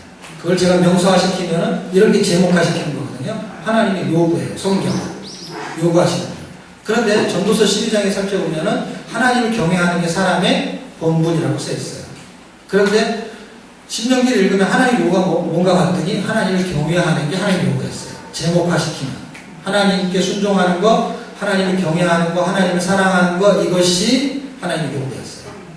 그러니까 사람은 하나님을 경외하고 사랑하고 하나님의 계명을 지키고 순종하는 것이 사람에게 뭐가 되는 거야? 본분이 되는 거야. 그러니까 묵상할 필요가 없다는 거잖아요. 예를 들어서 다른 의미에서. 그런데 사람들은 묵상을 해요. 묵상이 잘못됐다는 얘기를 하려는 게 아니라 어떤 과정을 겪을 때에 그것의 깨달음이 전혀 필요 없다는 뜻이 아니라 그걸 좀 내려놓고 다른 각도에서 이해를 해보자는 거야. 그럴 때 우리는 사실 하나님의 말씀을 묵상하는 게 아니라 묵상하는 거지. 잘 생각해 보세요. 하나님의 말씀을 내가 묵상하면 그걸 적용하겠다는 거야. 근데 적용이 안 나오면은 묵상이 되는. 여기는 묵상이 없는데 적용으로 가면 뭘로 바뀌는 거예요? 묵사발 바꿔야 되나? 하나님의 말씀이 묵사발 되는 거야. 우리의 삶에서. 틀린가요, 제 말이? 네? 인정하고 싶지 않은가요? 그런 거잖아요. 하나님의 말씀이 나한테 오면 묵사발이 되는 거야. 그런데 그거를 내가 해보려고 한다는 건 안 되는 거예요. 그렇게 살아보려고 읽는다? 안 되거든요. 성경이 안 되는 이유를 제가 발견했거든요. 왜 안 되는가? 구원? 내 맘대로 안 되는 거 맞죠? 사람의 행위가 안 되는 거 맞죠? 구원의 삶이 적용이거든요. 구원이 임했어요. 구원의 삶을 사는 거예요. 결국은 적용의 삶을 사는 거예요. 그 삶이 안 되는 이유도 똑같은 원인에서 오는 거예요. 사람이 하나님의 요구를 들어줄 수가 있었다면 창세기서부터 그런 불순종의 사건은 나오지 않았을 것이고 분명히 되어지는 사례들이 분명히 더 많아요. 되어진다는 건 어떤 거냐면 광야에서 40년 동안 기적을 맛본 사람들이 있어요. 동영상으로. 그걸 글로 우리가 읽고 있어요. 그랬을 때 그들이 체험한 하나님이 우리가 지금 한국 땅에 살면서 체험한 거를 체험적으로 본다면 그들이 훨씬 많을 거예요. 맞습니까? 우리는 어떤 사람은 아무것도 체험이 없는 사람이 있고 어떤 사람은 체험이 상대적으로 많은 사람이 있어도 그런 기가 막힌 체험하고 비교하면은 엄청난 차이가 날 거예요. 그런데 그들이 다 불순종하잖아요. 체험이 없어서요? 아니에요. 지식이 없어요? 그것도 아니에요. 성경 읽기가 왜 중요하냐면요. 성경 공부, 묵상 이런 것보다 월등한 걸 제가 깨달은 게 뭐냐면 하나님의 말씀은 사람의 생각과 하나님의 생각이 전혀 다르다는 것을 입증하고 있어요. 이사야서 55장에 보면 너희 생각과 너희 길과 내 길과 너희 길과 내 길은 다르다. 어떻게 다르냐? 하늘과 땅처럼. 하늘의 뜻을 땅에서 이해하려고 하는 게 불가능하다. 그리고 그 뜻을 수용해가지고 땅에서 하늘의 뜻이 땅에서 이루어진 것처럼 이루어지기를 원하는 기도를 왜 하냐면 그 뜻이 이루어지지 않기 때문에 나한테는. 그런데 사람의 생각으로 하나님을 생각해낸다는 게 굉장히 어렵다는 것이죠. 그럼 묵상도 안 하고 어떻게 깨달음도 없이 그런 은혜가 들어올 수 있느냐? 라고 의문점을 던질 수가 있어요. 사실 공부를 많이 한 사람들은 제가 이렇게 하는 말에 굉장히 의문점을 던질 수가 있습니다. 그런데 저도 신학을 하고 공부를 했어요. 공부라는 것과 읽기라는 것을 대조적으로 말할 수 있는 입장이란 말이에요. 공부를 하나도 안 해보고 읽기만 한다면 저 사람은 한 부분을 모르니까 하는 얘기인데 공부를 가지고 성경을 가리키고 설교를 하고 하다가 성경을 읽으면서 발견된 내용이 이 공부가 따라올 수 없다는 걸 발견한 게 있어요.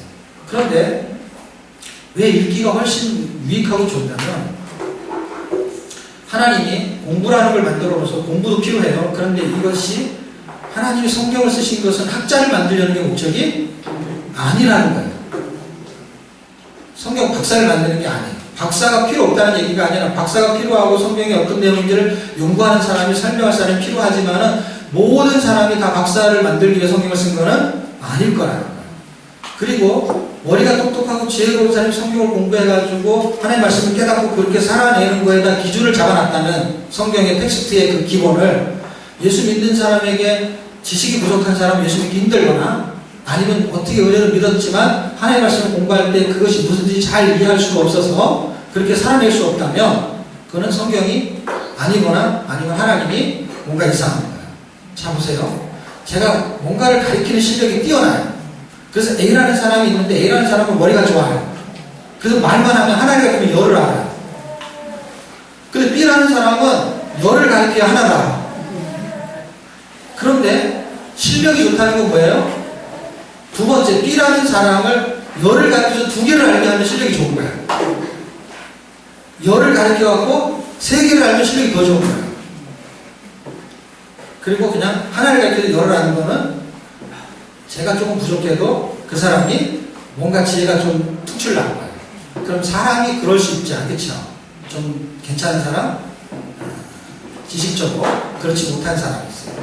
그런데 두 사람이 다 예수를 믿었어요. 그랬을 때 하나님의 말씀을 깨닫게 하고 읽혀서 그 말씀대로 살게 하는 능력은 누구한테 있는 거냐면 사람한테 있는 게 아니고 하나님한테 있다라는 걸 알게 됐어요. 하나님이 진짜 능력이 있는 분이라면 지식적으로 실력이 부족한 사람도 하나님은 잘 가르칠 수 있을 거라는 것이죠. 적어도 저보다, 사람보다 훨씬 능력이 뛰어난 거예요. 만약에 이 성경을 읽어가지고 깨달음을 하나님 주실 수 없다면 그건 하나님이 아닌 거예요. 그리고 실력이 형편없는 사람을 그걸 잘 가르칠 수 없다면 그건 하나님이 아닌 거예요. 왜냐하면 하나님은 지각에 뛰어나신 분인 거예요. 그런 능력이 있는 거예요. 그게 믿어지기 시작했어요. 제가. 하나님은 분명히 그런 일을 하실 수 있다.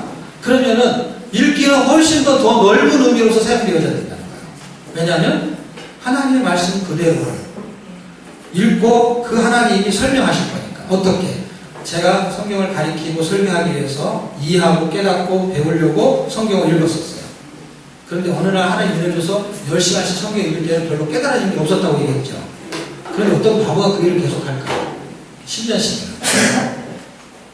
하나님이 새로운 임상을 저한테 하신 것 같아요. 그 임상이 뭐냐면 하나님이 내가 성경을 이해하고 싶은 마음보다 하나님이 나를 이해시키려고 하는 마음이 훨씬 크다는 걸 알았어요. 그래서 성경 읽기에 그렇게 성경 공부나 성경 읽기에 그렇게 너무 도끼 눈을 하고 보지 않아도 괜찮아요. 왜냐하면 하나님의 은혜가 임하면요 구원이 발생해요. 하나님의 은혜가 임하면 성경이 깨달아지는데 그냥 맹독듯이 그냥 가만히 알아서 알아지기지가 아니라 우리 안에 무슨 소망을 주냐면 하나님을 알고 싶은 소원을 주세요. 왜냐하면 신앙이라는 게 하나님을 아는 거잖아요. 신앙은 그 하나님으로 인해서 살아가는 삶이잖아요. 그런데 이게 뒤집어질 때 문제가 생기는 거예요. 세상의 학문에 가장 높은 것이 철학이에요. 그 철학보다 높은 것을 신학이라고 말해요. 그런데 이 신학 위에 뭐가 있어야 되냐면 신앙이 있어야 돼요. 그런데 유럽의 역사를 보고 한국이 지금 흘러가는 상태를 보고 이것이 제3국으로 가는 상태를 보면은 신앙이 들어온 거예요. 처음에 신앙인 거예요. 그렇죠. 신앙이 발달하면서 교회가 생기고 신학교가 생기고 그러면서 신학이 발달하는 거예요. 그런데 신학이 발달하면서 교회가 문을 닫잖아요. 유럽이 그렇고 한국도 그런 조짐이 모이고 있어요. 그런데 그것이 흘러서 중국으로 들어가요. 중국 사람들보다 훨씬 신학이 발달한 게 한국이에요. 그러니까 신학적인 기반이 약해요. 그런데 신앙생활은 그들이 더 잘할 수도 있어요. 왜냐하면 우리 옛날에 부모님, 할머니 세대, 그렇죠? 그런 세대들이 우리만큼 신학적인 지식이 있었을까요? 없었을까요? 없었어요. 그런데 그들이 신앙생활을 잘했을까요? 못했을까요? 우리보다. 잘했다고 느끼는 거예요. 전체적인 감동이, 느낌이. 하나님이 우리에게 너는 성경을 얼마나 많이 알고 있냐라고 물어보시지 않을 것 같아요. 하나님이 우리에게 얼마나 내가 원하는 대로 네가 살아갔냐라는 이야기를 하실 것 같아요. 그렇다고 해서 신학이 잘못되거나 지식이 잘못된 것을 말하는 것은 절대로 아니에요. 왜냐하면 그 지식의 기반 위에 신학이 쓰는 거예요. 신앙이 쓰는 거예요. 근데 신앙은 올바른 하나님을 바라보는 눈이 그 깨달음이 같이 있게 된다고 보는 거거든요. 그랬을 때 하나님은 제가 하나님을 알고 싶은 마음보다 당신이 하나님을 알려주고 싶어서 사람이 되신 거잖아요. 그러니까 그분이 훨씬 열망이 크다는 걸 제가 눈치를 채고 그때부터는 어떻게 해요? 당신이 말씀하실 것을 기대하는 거예요. 당신이 계시하실 것을 기대하는 거예요. 그리고 이미 성경은 그분이 당신을 드러내셨어요. 그것을 내 눈에 잣대고 보려고 하는 것만 내가 없애기만 한다면 내가 그걸 읽고 있잖아요. 왜냐하면 그걸 알고 있는 거잖아요. 그런데 내 생각을 버려야 된다는 거예요. 고정관념이죠. 근데 언제 그 생각이 버려지냐면 내 생각을 버려야지 안 돼요. 왜냐하면 주처진님이 눈에 들어와요. 주처진님이 나한테는 두더지야. 그놈이 튀어올라와요. 근데 하나님이 말씀하시고 싶은 말씀이 나한테 들려져야 되잖아요. 그런데 많은 사람들이 자기가 듣고 싶은 소리가 더 잘 보이는 거고 더 잘 들리게 되어 있는 거야. 그런데 이게 조금 빨리면 그놈이 없어지는 거야. 그렇지만 그게 다 날아가지 않는 거예요. 왜냐하면 뇌에서 체계를 잡는 것이 나중에 임상이 되는 거죠. 그리고 영어로 임상을 한 사람들은 책을 만들어서 쓰고 있고요. 언어가 어떤 문장을 읽는데 그 문장이 뭐 주어, 동사, 목적어 이렇게 체계를 잡듯이 이것이 구조의 체계를 잡는 거예요. 오죽하면 제가 아까 설명한 거에 두 번째 강의에 의미의 구조를 설명하겠다고 하는 이유가 뭐냐면 의미의 구조가 잡힌 거예요. 이건 성경 공부에서 잡히는 게 아니에요. 왜냐하면 성경을 공부해가지고 의미의 구조를 잡아준 책을 본 적이 없으니까요. 의미를 어떻게 구조를 잡는다? 의미는 그 안에 담겨있는 내용이잖아요. 근데 이걸 단어화시키고 명사화시켜가지고 의미의 구조를 잡은 거거든요. 근데 정말 의미 잡히거든요. 제가 실제 사례를 보여드릴 걸로 PPT를 준비해왔거든요. 하나님의 말씀을 읽고 제가 읽으면서 크게 깨달은 게 하나만 더 얘기하고 싶은데 그게 뭐냐면 하나님의 말씀이 나한테 막 밀려오는 거예요. 민물처럼 밀려오는데 이걸 다 담아낼 수가 없는 거예요. 제 마음속에. 어디에다 담을 수가 없는 거예요. 이게 너무 큰 것이 밀려오는 거예요. 제가 훨씬 더 그릇이 작은 것 같을 정도로 엄청나게 밀려오는 거예요. 어떤 날은 제가 받아 적지 않으면요. 그 다음에 잊어버리죠. 새로운 것들이 계속 밀려요. 그렇다고 해서 뭐 늘 이렇게 받아 적을 수도 없고. 예전에는 하루에 한 번씩 제가 산책을 할 때는요. 딱 메모지를 들고 다녔어요. 예를 들어 노트 같은 거지. 산에 가다가 무슨 생각이 날 때가 있어요. 왜냐면 늘 성경을 읽으니까 성경에 제가 생각할 때 읽다가 풀리지 않는 게 있거든요. 그것이 묵상이 되는 거예요. 왜 이렇게 하셨지? 왜 이렇게 하셨지? 그런데 어느 날 그것이 그렇게 질문을 던지면은요. 어느 날, 물론 내가 질문 던지면 그 다음날 아니면 뭐 바로가 아니고 어떤 때, 어느 시기인지는 모르지만 하나님이 원하시는 때에 이놈이 기억이 날 때가 있어요. 깨달아요. 근데 그것도 놀랍게도 받아 적지 않으면 잊어버려요. 그런 것들이 너무 많이 밀려오는 거예요. 그러면서 아주 중요한 거 하나를 깨달았는데 하나님의 말씀은 내 생각을 업그레이드 하는 게 아닌 걸 알게 됐어요. 내 생각이 좀 더 업그레이드 되고 좀 더 좋아지는 게 아니라 컴퓨터를 하게 되면 덮어쓰기라는 거 혹시 아세요? 한국말로? 덮어쓰기. 그러니까 덮어쓰기 누르면 기존에 있었던 파일에서 최신의 파일로 그냥 바뀌어버리는 거예요. 덮어쓰다는 것은 최신 거로 바뀌는 거예요. 이게 그냥 윗 버전이 돼버리는 거예요. 그런데 이거를 영어로 말하면 업데이트라고 하면 맞습니까? 업데이트. 맞아요? 틀려요? 몰라요? 업그레이드는 조금 좋아지는 거예요. 그렇죠? 이렇게 점점점. 업데이트는 어떻게 되는 거예요? 그걸로 더 덮어버리는 거예요. 그래서 한국말로 하면 덮어쓰기가 맞는 것 같아요. 덮어쓰기. 그런데 제가 성경을 읽다가 뭘 깨달았냐면 하나님은 내 생각을 업그레이드 하는 게 아니라 완전히 하나님의 생각으로 업데이트 시키기 원하시는 거예요. 바꿔버리기 원하시는 거예요. 오죽하면은 저를 세 사람 만드는데 어떻게 하셨냐면 리모델 하는 거 아니고 완전히 죽여버리고 새로운 피조물로 만들어요. 골로새서를 읽으니까요. 우리는 고린도후서 5장 17절에 우리는 새로운 피조물이에요. 새롭게 만들었어요. 생각까지도 골로새서 읽으면 지식에까지도 새롭게 해요. 우리의 생각을 바꾸겠다는 거예요. 근데 지금 성경이 이해가 안 되고 깨달아지지 않는 건 뭐 때문이냐면 내 생각 때문인 거 아십니까? 하나님의 생각을 말해요. 여러분이 아무리 어린아이라도 애가 생각이 있느냐고 부딪히면 어떻게 돼요? 싸우게 돼 있어요. 그 아이의 생각과 내 생각이 다르면은요 이해를 못 하는 거예요. 소통이 안 되는 거예요. 대화가 안 되는 거예요. 근데 하나님이 지금 뭔가 말씀하시고 있는 그 하나님의 생각과 내 생각이 만날 때 사람이 원수를 사랑하는 거는 상식적으로 보면은 이해가 안 되게 돼 있어요. 그리고 성경이 요구하는 거 보세요. 구원이 발생할 때는요, 구원이 발생할 때 이해가 안 되는 놀라운 하나님의 사랑으로 구원이 발생한 거 믿으십니까? 그런 사람이 성도예요. 그 성도에게 성경이 요구하는 것이 전부 다가 상식적이 아니라는 걸 아십니까? 우리한테 요구하는 게 상식적인 것을 넘어선단 말이에요. 상식보다 더 고급한 걸 말하는 거예요. 사실은. 근데 그걸 담아낼 수가 없는 거야. 사람의 생각으로 이해가 안 돼요. 다시 말하면 여러분이 한 교회에 같이 그 교우에 있는 사람 중에 대화를 하다가 저 사람은 이해가 안 돼. 라는 어떤 것이 사람마다 다 틀려요. 근데 이해가 안 되는 사람을 이해 안 하는 것은 상식이에요? 상식이 아니에요? 그냥 이해가 안 되는 사람을 이해 안 하는 것은 그냥 상식이라고 해요. 이해가 안 되는 사람을 이해하면 그건 뭐예요? 상식을 넘어서는 거예요. 근데 성경은 우리에게 요구하는 게 뭐냐면 상식을 넘어서는 요구를 하고 있는 거예요. 근데 성경의 잣대로 보고 우리가 그것을 아까 제가 묵사발이 되고 묵살이 된다는 의미는 뭐냐면 내 생각하고 틀리다라는 것을 표명한 거거든요.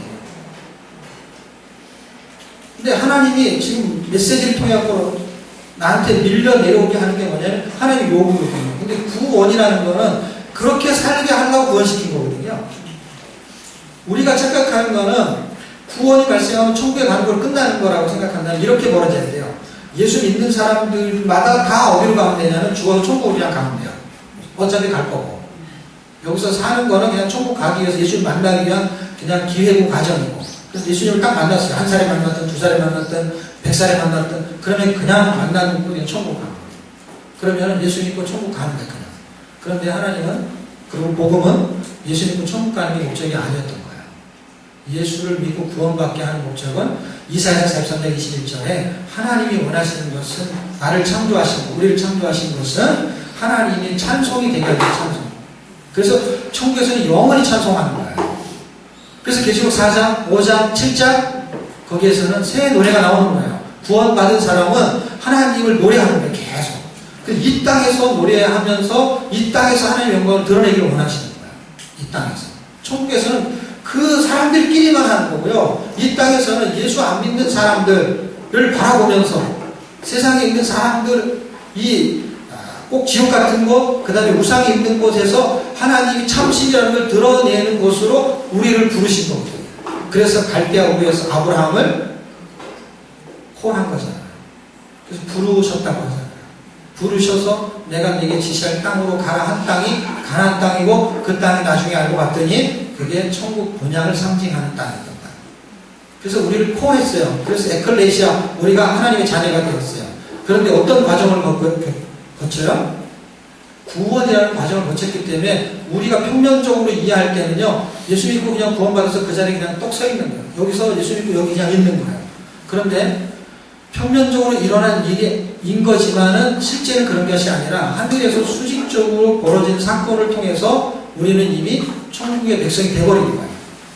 그 예수님이 십자가에 죽으신 사건인데 아브라함을 콜했어요. 콜하면서 갈대아우르 우상을 섬기는 세상을 상징하는 곳이 그 바벨론. 다시 갈대아우르를 보내요. 그 백성들을요. 그 포로 시대 때. 왜 보내냐면 갈대아우르에서 하나님의 거룩을 드러내야 되니까. 그래서 갈대아우르라는 단어는 안 쓰지만 그곳이 갈대아우르예요. 왜냐하면 바벨론 포로 원래 나왔던 곳이 갈대아우르예요. 다시 불러보내요. 다시 보내면서는 뭐예요? 이거는 하나는 부르신, 하나는 보내신. 그러니까 하나는 소명이고 하나는 사명이고 우리는 이 땅에 지금 살고 있지만 실제는 하나님 우리를 부르셨어요. 수직 상승된 하나님의 자녀의 신분인데 그분이 우리를 다시 보내셨어요. 이 땅에. 뭘로? 하나님의 자녀로 사명을 주셨어요. 미션을 줬단 말이에요. 이렇게 살아라. 구원의 삶을 살아야 된다. 라는 걸 주셔서 우리가 이 땅에 사는 거거든요. 그러면은 구원이라는 것이 하나의 테마로 움직이고 있는데 이 하나의 테마가 구조를 잡으면 세 개로 나눠져요. 지금 12시까지 강의를 해야 되죠? 12시까지. 그래서 잘하고 있는 거죠? 잘하고 있는 거 맞아요? 그 부분은 좀 뒤에 가서 그럼 하기로 하고요. 책이 나오네요. 이게 첫 번째 쓴책이고요. 이게 두 번째 쓴책. 넥서스에 나온 거는 두란미에서 나온 책입니다. 지금 여러분이 이 책에 있는 그 91로 지금 읽고 계시는 거고요. 성경 통독이 중요한 이유를 왜 성경 통독이 중요한가? 제가 지금 파워포인트 나오고 순서대로 안 하고 있거든요. 그래서 이 순서대로 하려고 왜냐하면 시간 안에 다 못할 것 같아서 그렇게 했는데 그래도 이 내용을 좀 봤으면 좋을 것 같아서. 성경 통독이 왜 중요하냐면 성경 통독을 통해서 성경의 기록의 목적을 알 수 있기 때문에 그렇습니다. 성경에 기록된 목적은 세 가지로 제가 요약을 하면 하나는 창조의 목적이고요. 또 하나는 인생의 목적이고 또 마지막으로는 성도의 목적입니다. 하나님이 창조하신 목적의 성경 구절이 좀 적어보실래요? 로마서 8장 19절과 이사야서 45장 8절에 있는데요. 이사야서 45장을 읽으시면 창조의 목적에 대한 설명을 하고 있습니다. 8장 19절은 이런 거예요. 올 크리에이션이 그냥 간절히 고대하는 게 있다는 거예요.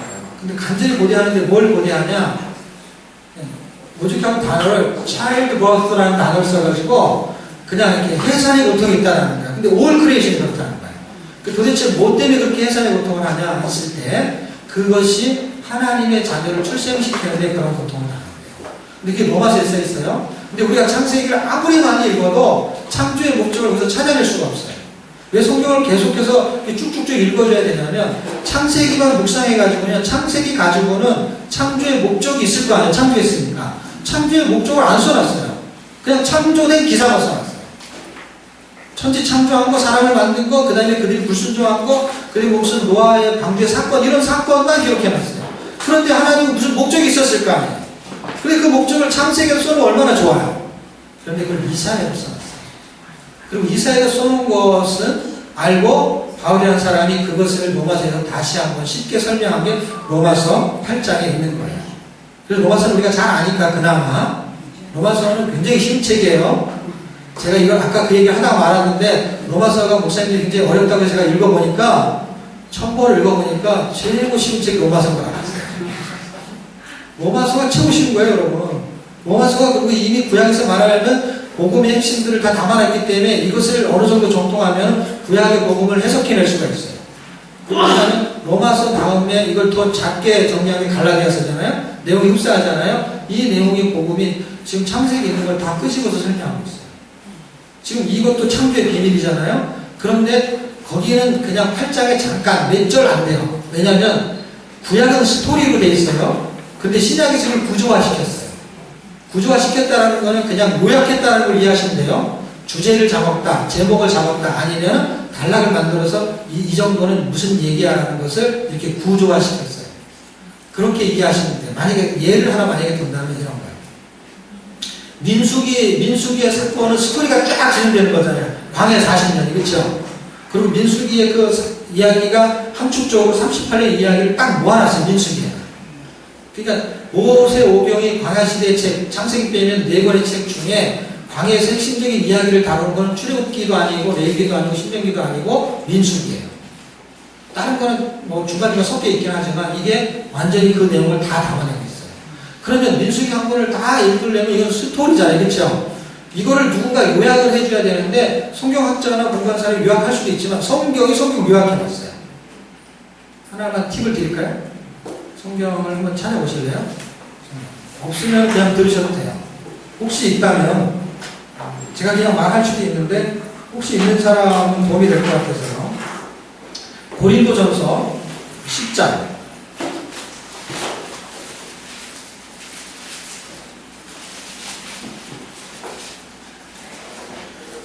민수기의 38년 그리고 민수기 한 권을 고린도전서 10장도 전체가 아니고 10장에 약 한 13줄 정도 그것을 요약해놨어요. 구조를 잡아놨어요. 그러니까 10장 1절부터 쭉 보게 되면 모세 얘기가 나오죠. 그렇죠? 이 본문을 1절서부터 약 한 5절쯤 보게 되면 광야 생활 이야기인 걸 눈치챌 수가 있죠. 근데 그들이 어떻게 살았는지에 대한 이야기를 6절부터 하고 있는 거예요. 그들의 다수가 왜 멸망했는지 하는 이야기를 쓰고 있는 거예요. 그러니까 그 이야기가 전부 다 멸망할 수밖에 없었던 내용의 사건을 기술하고 있었던 거야. 알고 봤더니. 그것을 요약해갖고 여기다 달아놓은 거야. 6절에 보면 이런 일은, 그런 일들은 멸망할 수밖에 없었던 일을 우리의 거울이 되어 우리의 경계, 본보기가 됐다는 거야. 저렇게 살면 안 돼. 라는데 안 되는 내용이 뭐냐 했더니 7절 우상숭배, 8절 간음, 9절 줄을 시험해서 뱀에게 멸망하고 불뱀이 불린 사건이 있죠. 그런 이야기 합니다. 10절 원망하다가 멸망당하고 할 때 11절을 읽는 사람이 성경에 혹시 있으면 저 같이 읽었으면 좋겠네요. 시작. 저희에게 당한 멸망은 너울이 보고 또한 말씀을 만난 우리의 경계로 기록하였느니라. 민수기는 그러니까 읽을 필요가 없는 거고 읽어도 결론을 여기서 다 내줬어요. 그렇죠? 민수기를 읽으면서 이 11절 한 절을 잘 보세요. 10장 11절. 민수기가 기록한 목적을 민수기에서는 잘 몰라. 민수는 알까? 민수기는 모르고 민수를 알까? 근데 이 21절에 설명해놨지, 그렇죠? 그렇게 민수기를 쓴 목적이 뭐예요? 말세를 만난 우리였을 때, 말세를 만난 우리는 그 당시 고린도 교회고 지금 2000년 지났어요. 근데 지금도 이 단어 안에 포함이 돼요. 왜냐하면 예수님 이후가 말세거든요. 그게 요엘서에 이후에 성령이라는 이야기 나오죠. 그때가 지금 이 구절하고 여기 사도행전의 그 2장에 똑같은 본을 인용하죠. 요엘서. 거기에 보면은 말세. 성령이 오셨다는 건 뭐예요? 예수님이 이 땅에 오셔서 십자가에 죽으시고 부활하시고 승천하시고 그 다음에 뭐가 와요? 성령이 온단 말이에요. 이후에 그때부터 말세예요. 그것을 증명하는 게 사도행전, 고린도전서, 요엘서예요. 말세라는 말이에요. 2000년 지난 거, 말세가 시작되고 2000년이 지난 거예요. 계속 말세예요. 말세를 만났다는 건 뭐예요? 믿음에서 멀어지기 시작하는 시대를 말세하는 거예요. 그래서 말세에는 뭐야? 믿음을 보겠느냐 예수님이 말씀하신 거예요. 그리고 아주 중요한 거를 이제 디모데전서에서 보려고 하는데 거기에서 보면은 말세가 되면 이유가 되고 후일이 되면은 사람들이 지식에서 떠나는 것이 아니라 믿음에서 떠난다고 해요. 자, 거기는 첨부가 됐죠, 그렇죠? 그게 구조예요. 신약의 구조를 잡아줘요. 그래서 성경을 계속 쭉쭉 읽게 되면은 지금 이런 유익이 있는 거예요. 어느 날 그것이 보이기 시작하는 거예요. 민수기를 많이 읽었는데 어느 날 보니까 고린도전서 10장에서 민수기 얘기를 딱 요약해놨어요. 구조를 잡아놨어요. 그리고 뭐까지 써놨어요? 민수기를 쓴 목적까지 써놨어요. 창세기에서 창조의 목적을 모르지만은 이사야서 읽으면 창조의 목적을 알 수 있는 것은 이런 식으로 써놓은 거예요. 그래서 제가 이사야 45장이라고 말한 건 45장 8절을 말하는데 8절만 있는 게 아니라 18절, 19절 다 써있어요. 어떻게 써있냐면 사람을 창조한 목적, 인간을 창조한 목적까지 다 자세히 써있어요. 18절과 19절. 하늘과 땅은 너는 뭘 해야 되냐면 비가 내리는 것은 구원이 내리듯이 비가 내리듯이 구원을 내려야 된다. 땅이 움튼 것은 의를 의롭게 틀어야 된다. 하늘과 땅이 창조돼가지고 사람들을 이렇게 기쁘게도 하고 슬프게도 하고 우울증에 걸리게도 하고 하는 그런 환경조차 또 사람들의 마음을 심승생수행해서 자연을 통해서도 하나님은 당신을 믿게끔 만드는 거예요. 그래서 오죽하면은 나야가라 폭포도 있지만은 그랜드 캐년이 있잖아요. 어떤 분은 목사님이 되신 여자분이 있는데요. 그분은요 그거 보고 예수 믿는 사람이 있었어요. 이거는 사람이 만든 게 아니야. 이 그랜드 캐년 이거는 분명히 신이 있을 거야 라고 거기서부터 믿음이 출발해가지고 그가 신학을 하고 목사님이 되신다고 했어요. 그런데 로마서에는 뭐라고 써있어요? 만물을 통해서 하나님을 이미 계시하셨다고 써있어요. 이 자연도 무엇을 요청하고 있냐면 이 자연도 하나님의 자녀가 출생하는 거에 초점을 맞춰서 세워져 있는 거예요. 그런데 45장 전체를 여러분이 차근차근 만약에 집에 가서 읽어보신다면 어떻게 말하고 있냐면 하나님이 창조하신 목적은 이 땅을 창조한 목적은 헛되이 창조하지 않았는데 개역 성경이 의미가 더 좋아요. 헛되이 그냥 쓸데없이 그냥 만든 게 아니라 목적이 있다는 것이 헛되이가 아니라 사람을 거하게 하려고 써있어요. 그리고 사람을 창조한 거는 그 다음 절에 헛되이 사람을 만든 게 아니고 창조자 하나님을 찾게 하려고 만들었다고 써있어요. 그러니까 하나님한테 초점을 맞춰서 해야 됩니다. 창조의 목적은 하나님의 자녀를 만들어내는 게 목적으로 창조하신 거고 인생의 목적은 어떤 거예요? 우리가 교회를 다니고 성경을 알아도 뭘 모를 때가 있냐면 인생의 목적을 모르면 사람한테 그러는 거야. 특히 자녀한테. 만약에 공부를 안 한다. 그럼 너는 왜 사니? 인생이잖아. 넌 왜 사냐? 사는 목적. 인생의 목적을 이 공부로 생각한 사람은 공부를 안 하면은 인생의 목적이 잘못됐다라는 뜻이 왜 사냐, 왜 밥 먹냐 이 얘기를 하는 거예요. 인생이 밥 먹고 사는데 왜 사는지를 부모도 모르면서 자식한테 물어보니까 대답할 리가 없지요. 제가 이걸 깨닫고 나서 우리가 인생을 아는 사람이 도대체 몇 명이나 있을까? 왜 태어났는지. 그래서 오죽하면은 정말 힘든 사람, 그 사람이 예수를 믿었지 않는지 상관없이 뭔가를 잘 힘든데 뭔가를 잘 모르는 사람이 하는 말 중에 이런 말이 있잖아요. 어머니 왜 날 낳으셨나요? 인생의 목적을 모르는 거죠. 우리가 인생을 다 살고 나면은 헛살았다고 말하는 거 들어보셨나요? 그는 충성되게 살았어요. 학교 학교 다니면 공부하고요, 직장 다니면 열심히 다니고요, 결혼하면 잘 키우고 그렇게 살았는데 어느 날 인생의 마지막 노년에 보니까 헛살았다고 말해요. 그 사람은 진리를 아는 사람이에요. 근데 진리를 먼저 알게 되면 얼마나 좋을까요? 진리라는 것이 지금 하나님의 말씀이 진리잖아요. 창조의 목적, 인생의 목적, 나를 만드신 목적이 있을 거 아니에요.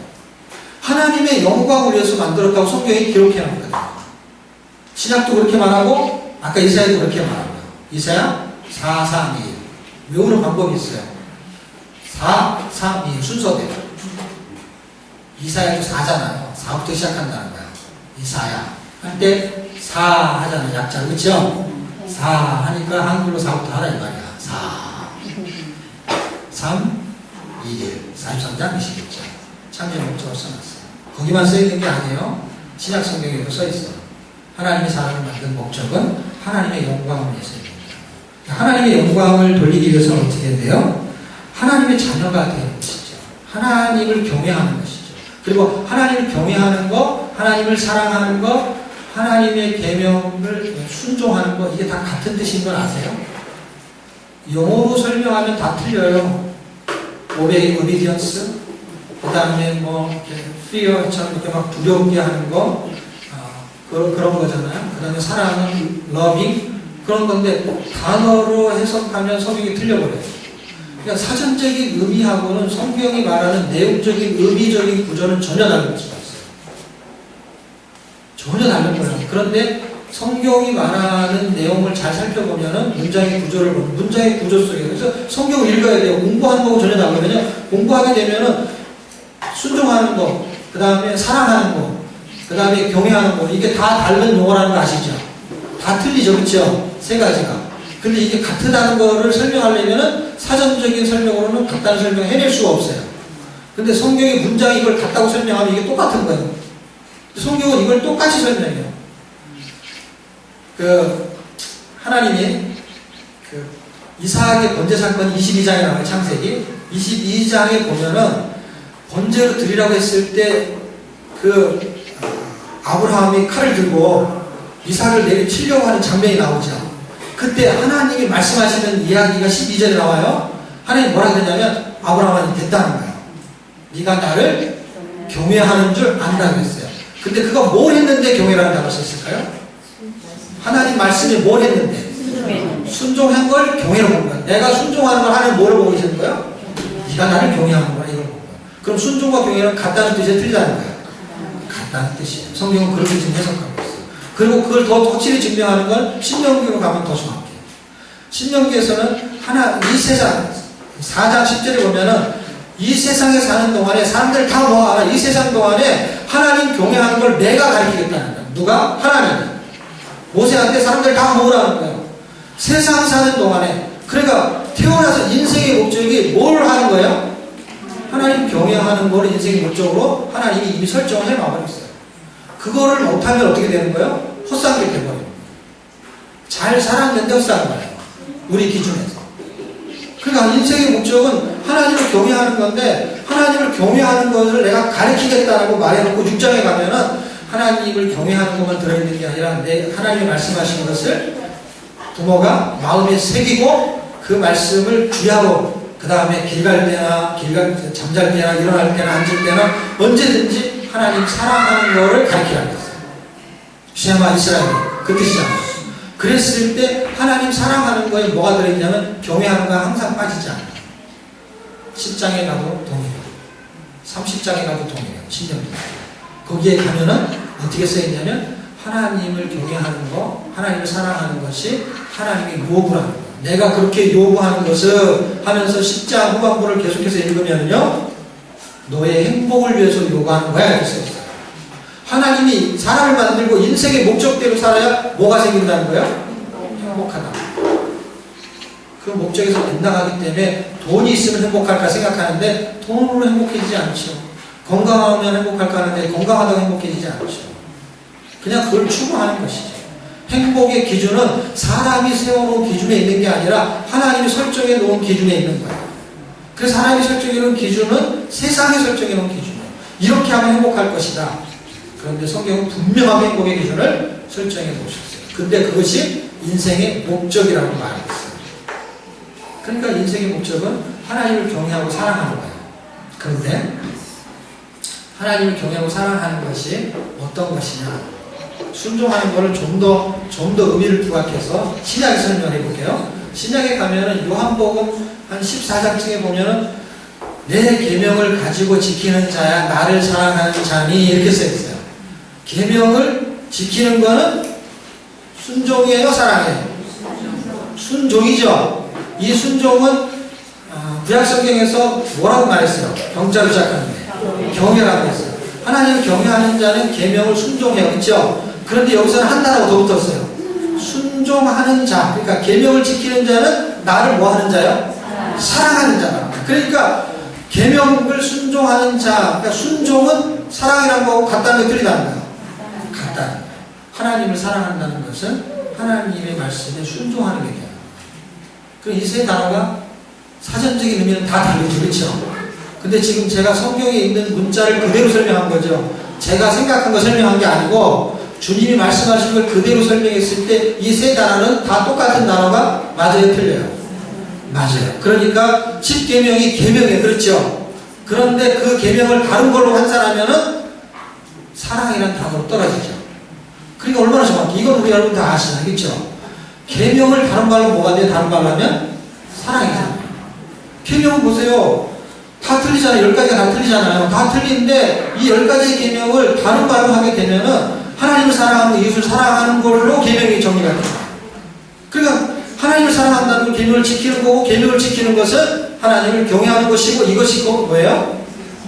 이것이 인생의 목적입니다. 이 목적을 전에도 아셨겠지만 오늘 한 번 더 깊이 새겨보십시오. 왜냐하면 이 인생의 목적을 알았어요. 그래서 이렇게 살고 싶어요. 그런데 이렇게 살고 싶은 여러분이 제가 설명하는 것처럼 몰랐어도 아마 이렇게 살고 싶었을 거예요. 그런데 이건 알고 살고 싶었는데도 모르고 살고 싶은 거하고 동일하게 안 사라지는 건 똑같아요. 이게 비밀, 제가 이런 설명을 하고 진짜 하고 싶은 얘기가 뭐냐면 첫 번째 강의에 어떻게 하면 사라질 수 있느냐 이 얘기를 하고 싶어요. 어떤 방법이 정말로 사라지게 할 수 있는 원동력이 되느냐. 시간이 부족해서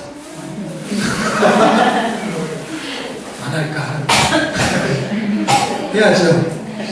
네, 해야 되는데 지금 제가 머리가 복잡해요. 복잡하냐면 지금 오전에 강의하는 내용이 2시간이었잖아요. 2시간 동안에 제가 10분의 1밖에 못했어요. 절반이 아니라 10분의 1밖에. 그래서 그걸 문제야 될지 저걸 문제야 될지 이게 지금 복잡해요. 이게 지금 카트가 24카트가 있는데 지금 2개밖에 못했잖아요. 이렇게 길어질 줄 몰랐어요. 여러분이 너무 잘 들어주셔가지고 그냥 대충 들어주셔야 다음 걸 넘어가는데 성도의 목적이 연결이 되는데 성도의 목적, 성도가 됐어요. 성도의 목적은요 순종하는 건데 예통이라고 써있는데 이 책, 아까 말한 그 책하고 너무 똑같은 거예요. 그 책하고. 왜 똑같냐면 예통은 예수 통독을 줄임말이지만은 다른 말로 무슨 뜻이냐면 예수 통치라는 뜻이 있어요. 예수의 통치가 임하는 삶을 사는 게 성도의 목적이거든요. 요게 잘 안 되는 거야, 지금. 요거하고 성경 읽기하고 무슨 연관성이 있는지 제가 설명하는 거야. 성경 읽기에 대한 거를 지금 이 부분이 안 되는 거하고 성경 읽기하고 얼마나 강력하게 성경 읽기가 움직이는지. 그래서 이 성경 읽기가 그래서 중요하다는 걸 제가 설명합니다. 그냥 단순하게 몇 번 읽어내는 것이라고 한다면 그냥 우리의 의지만 발동하면 돼요. 근데 그 읽기가 나오는 유익이 도대체 뭐냐는 거야. 그 유익이 우리가 정말 묵상하고 그렇게 살아보려고 하는 것이 내 의지에 상관없이 묵살당했잖아요. 그것을 지금 회복하고 싶은 것이고 그렇게 살고 싶은 것인데 성경 읽기가 이거의 원동력이 된다는 거예요. 그걸 제가 성경의 기준으로 설명을 해보려고 합니다. 그런데 이 내용을 그래도 맞춰야 되니까 이 내용에서 우리가 하나님의 자녀, 인생의 목적이 하나님의 자녀가 안 되면 뭐가 되냐는 거예요. 마귀의 자녀가 된다는 거 아십니까? 성경에 써있는 걸 제가 여기는 없지만 제가 불러드릴게요. 나중에 읽어보세요. 요한일서 3장 10절에 보면 하나님의 자녀와 무슨 자녀로 구분해요? 마귀의 자녀로 구분해요. 그러니까 우리가 인생으로 태어나가지고 하나님의 자녀가 되지 못하면 누구 자식이 되는 거예요? 마귀 자식이 되는 거예요. 그건 성경에 써 있는 거예요. 요한일서 3장에. 그런데 우리가 하나님의 자녀가 돼가지고 하나님의 동역자의 일을 하지 않으면 안 되는 거예요. 왜냐하면 하나님의 자녀는 하나님의 일을 하는 거예요. 근데 뭐 요한복음 8장에 보면은요, 예수님이 이런 말을 해요. 너희가 아브라함의 자손이냐? 그러면 아브라함이 했던 일하고 똑같은 일을 해야 되는데 너희는 마귀 자식이구나. 왜냐하면 너희가 하는 짓이고 네 아비 마귀가 하는 짓을 똑같이 하는구나. 요한복음 8장 44절. 그는 아브라함의 자손이 맞잖아요. 그렇지? 혈통으로. 그런데 그들을 갖다가 뭐라 그랬어요? 마귀 자식이라고 얘기했어요. 결국 하나님의 자녀로 출생하지 않으면은 누구의 동역자가 되냐? 마귀의 일을 한다는 건 아비의 일을 하는 거예요. 아비의 일. 마귀의 동역자가 되는 거예요. 그런데 우리가 하나님의 자녀가 되면 우리는 누구의 동역자가 되는 거예요? 하나님의 동역자가 되는 거예요. 하나는 요한일서 3장 10절, 하나는 요한복음 8장 44절. 그러니까 인생의 목적이 이렇게 중요하고 그 다음에는 성도의 목적이 이렇게 중요한 겁니다. 그런데 어떻게 하면은 성경 읽기를 통해서 성도의 목적, 예수의 통치가 임하고 그렇게 살 수 있는지 시간을 제가 다 써가지고요. 지금 이 내용을 설명할 수가 없을 것 같아서 중요한 거 이걸 설명할게요. 한 10분만 더 써도 될까요? 네. 10분만 해서 요거까지 하고 다음 시간에 좀 쉬었다가 합시다. 성경 통독, 잠깐만요. 이거는 설명이 아니지만 그냥 한 번만 이야기할게요. 성경의 초점은 예수 그리스도를 말하는 건데 성경의 본질이 있어요. 근데 그걸 그리스도를 말해요. 본질은 구원을 발생시키는 본질이에요. 예수에 대해서 성경이 이야기하는데 5장 30분절을 한번 참고해 주시고요. 그 성경이 예수 그리스도를 표명하는 근본적인 아주 명확한 목적이 있어요. 그 명확한 목적이 도대체 무엇이냐? 성경을 기록한 목적이요. 그 목적은 예수 그리스도의 생명으로 살기를 원하는 거예요. 그래서 고린도서 3장 3절에서 4절에 얘기하는 우리 생명이 이미 죽고 새로운 피조물이 됐어요. 그래서 하나님의 생명, 예수의 생명으로 사는 것이 성경의 목적이라는 거예요. 본질이 있고 목적이 있어요. 근데 본질을 구원이라고 말한다든지 의미의 구조를 여기서 간단히 보여주면요. 본질이 구원이라고 한다면 그 본질의 목적인 성경은 우리를 구원의 삶을 살게 합니다. 근데 구원의 삶이 내가 사는 게 아니라 예수가 내 안에서 임마누엘로 살아주는 거예요. 왜냐하면 이미 내가 죽어버렸으니까. 갈라디아서 2장 20절 내가 죽은 거예요. 영적으로 죽은 거예요. 이것을 제가 지금 이렇게 좀 설명을 할 수 있는데 지금 일단 한번 이걸 하고 마칩시다. 성경을 지금 3번에 보시면요. 성경을 읽으려는 것과 성경을 읽히려는 것. 성경은 이거예요. 내가 성경을 읽으려는 것. 하나님이 성경을 읽으려는 것. 이 주어가 빠진 것뿐이에요. 콩나물 재배법이라는 게 있는데 이런 거예요. 콩나물에다 물을 주면은 콩나물은 잘하지만 물은 그냥 빠져버리잖아요. 그렇죠? 아까 제가 생각한 대로 성경을 읽을 때 빨리 읽으면 뭔가 남는 게 없는 것 같아요. 빨리 읽을수록 더 빨리 물이 빠져나가는 것 같아요. 그런데 콩나물이 자라는 것처럼 믿음이 자라기 시작합니다. 그리고 시간이 지나면 뇌에서 성경의 구조의 체계를 잡아요. 그냥 시간이 좀 걸려요. 왜냐면 콩나물이 물 한 번 분다고 해서 콩나물이 다 자란 게 아니잖아요. 그런데 남는 건 뭐예요? 한 바가지 물 준 것만 남잖아요. 2바가지, 3바가지. 그런데 어느 날 보면 콩나물은 잘하고 있었던 거예요. 성경 읽기는 어떤 능력이 있냐면 이런 거예요. 우리가 이제 성도로서 살기를 원해요. 정말 하나님의 말씀을 묵상한 대로 그대로 적용하기를 원해요. 그런데 그렇게 살면은 신명기에서 뭐라 그랬냐면 28장에 이렇게 살면은 복이 있다라는 거예요. 우리 말로 하면 축복이라는 단어를 쓰죠. 하나님 복을 준다는 거예요. 그러니까 하나님 말씀에 순종하라는 거예요. 그리고 그 복을 받지 않더라도 순종은 우리에게 요구한 거예요. 세 사람의 인생의 목적이 됐어요. 그 순종을 해야 돼요. 근데 지금 우리가 안 되는 게 뭐예요? 순종이 안 되는 거잖아요. 순종이. 지금 그것이 지금 문제인 거잖아요. 성경을 더 알면 순종이 될까요, 그러면? 예를 들어서 뭔가 지금 몰랐던 것을 좀 알면 순종이 될까요? 그거 안다고 될 것 같지가 않지요. 그냥 그래가지고 지금까지 온 거니까. 좀 더 알면 될 것 같았는데 지금 딱 보니까 어떻게 해요? 이제는 계속해도 안 될 것 같은 것만 남아 있는 거예요. 지금 딱 그게 이 상태거든요. 어느 정도 신학이 발달하고 어느 정도 교세가 생기면 딱 이 교차점에 오게 되거든요. 어느 나라든지 어떤 사람이든지. 그런데 여기에 딱 걸려든 거예요. 순종을 하면 복을 주는데 그 복을 받을 수가 없어요. 이 복은 예수 그리스도를 말하는 건데 여기서는 일단 그건 나중에 설명하기로 하고 일단은 순종이 안 돼요. 그런데 로마서 1장 5절 한번 보실래요? 아니, 그러니까 생각을 한번 해보세요. 로마서가 1절부터 쭉 무슨 설명하냐면 복음을 설명해요. 하나님의 복음이 예수라는 거예요. 그 예수는 신령과 진정으로 인성과 신성을 설명해요. 그분이 복음이라는 거예요. 그 분을 믿어서 하나님께 순종하게 하는 것이 복음의 핵심이었던 거예요. 예수를 믿어서 하나님께 순종하게 만드는 거예요. 왜냐하면 이게 인생의 목적이었고 창조의 목적이었으니까. 그러니까 복음의 목적이 뭐예요? 사람을 예수 믿게 해가지고 하나님께 순종하게 만드는 거예요. 근데 1장 5절에 보니까 The obedience that comes from grace 이렇게 써있어요. 그러니까 obedience를 만들어내는 거, 순종을 만들어내는 거, 아까 말했던 그 우리가 공부했던 거, 경외하고 순종하고 하나님을 사랑하는 거를 하게 하려면 뭐가 있어야 되는 거예요? 그게 오게 만드는 원동력이 뭔가요? 믿어 순종케 하나니 해서 The obedience를 만들어내는 것은 뭐가 있어야 되는 거예요? 믿음이 있어야 되는 거예요. 그러니까 믿음이 생기면 돼요. 그러면 우리가 수련회 같은 걸 가가지고 믿습니다를 한 1000번 정도 하면 믿음이 생길까요? 아니면 내가 그냥 믿어야지 하는 자기 암시를 하는 믿음이 생길까요? 믿음은 나한테 생성되는 게 아니라는 걸 아셔야 돼요. 하나님을 깨닫는 것도 내 지혜에서 생성되는 게 아닌 걸 먼저 인식하셔야 돼요. 그래야만이 아무것도 없는 상태에 이게 업데이트가 되는 게 쉬워지거든요. 그런 개념에서 약간 빠르게 읽는 거에 유익이 있다는 설명하는 거지 빨리 읽어야 된다는 뜻이 아니에요. 천천히 읽어도 괜찮아요. 왜냐하면 내가 그 감각을 가지면 되는 거예요. 내 생각을 죽이면 되는 건데 내 생각을 가지면 빨리 읽어도 자기 생각에 묻혀버리면 안 되는 거예요.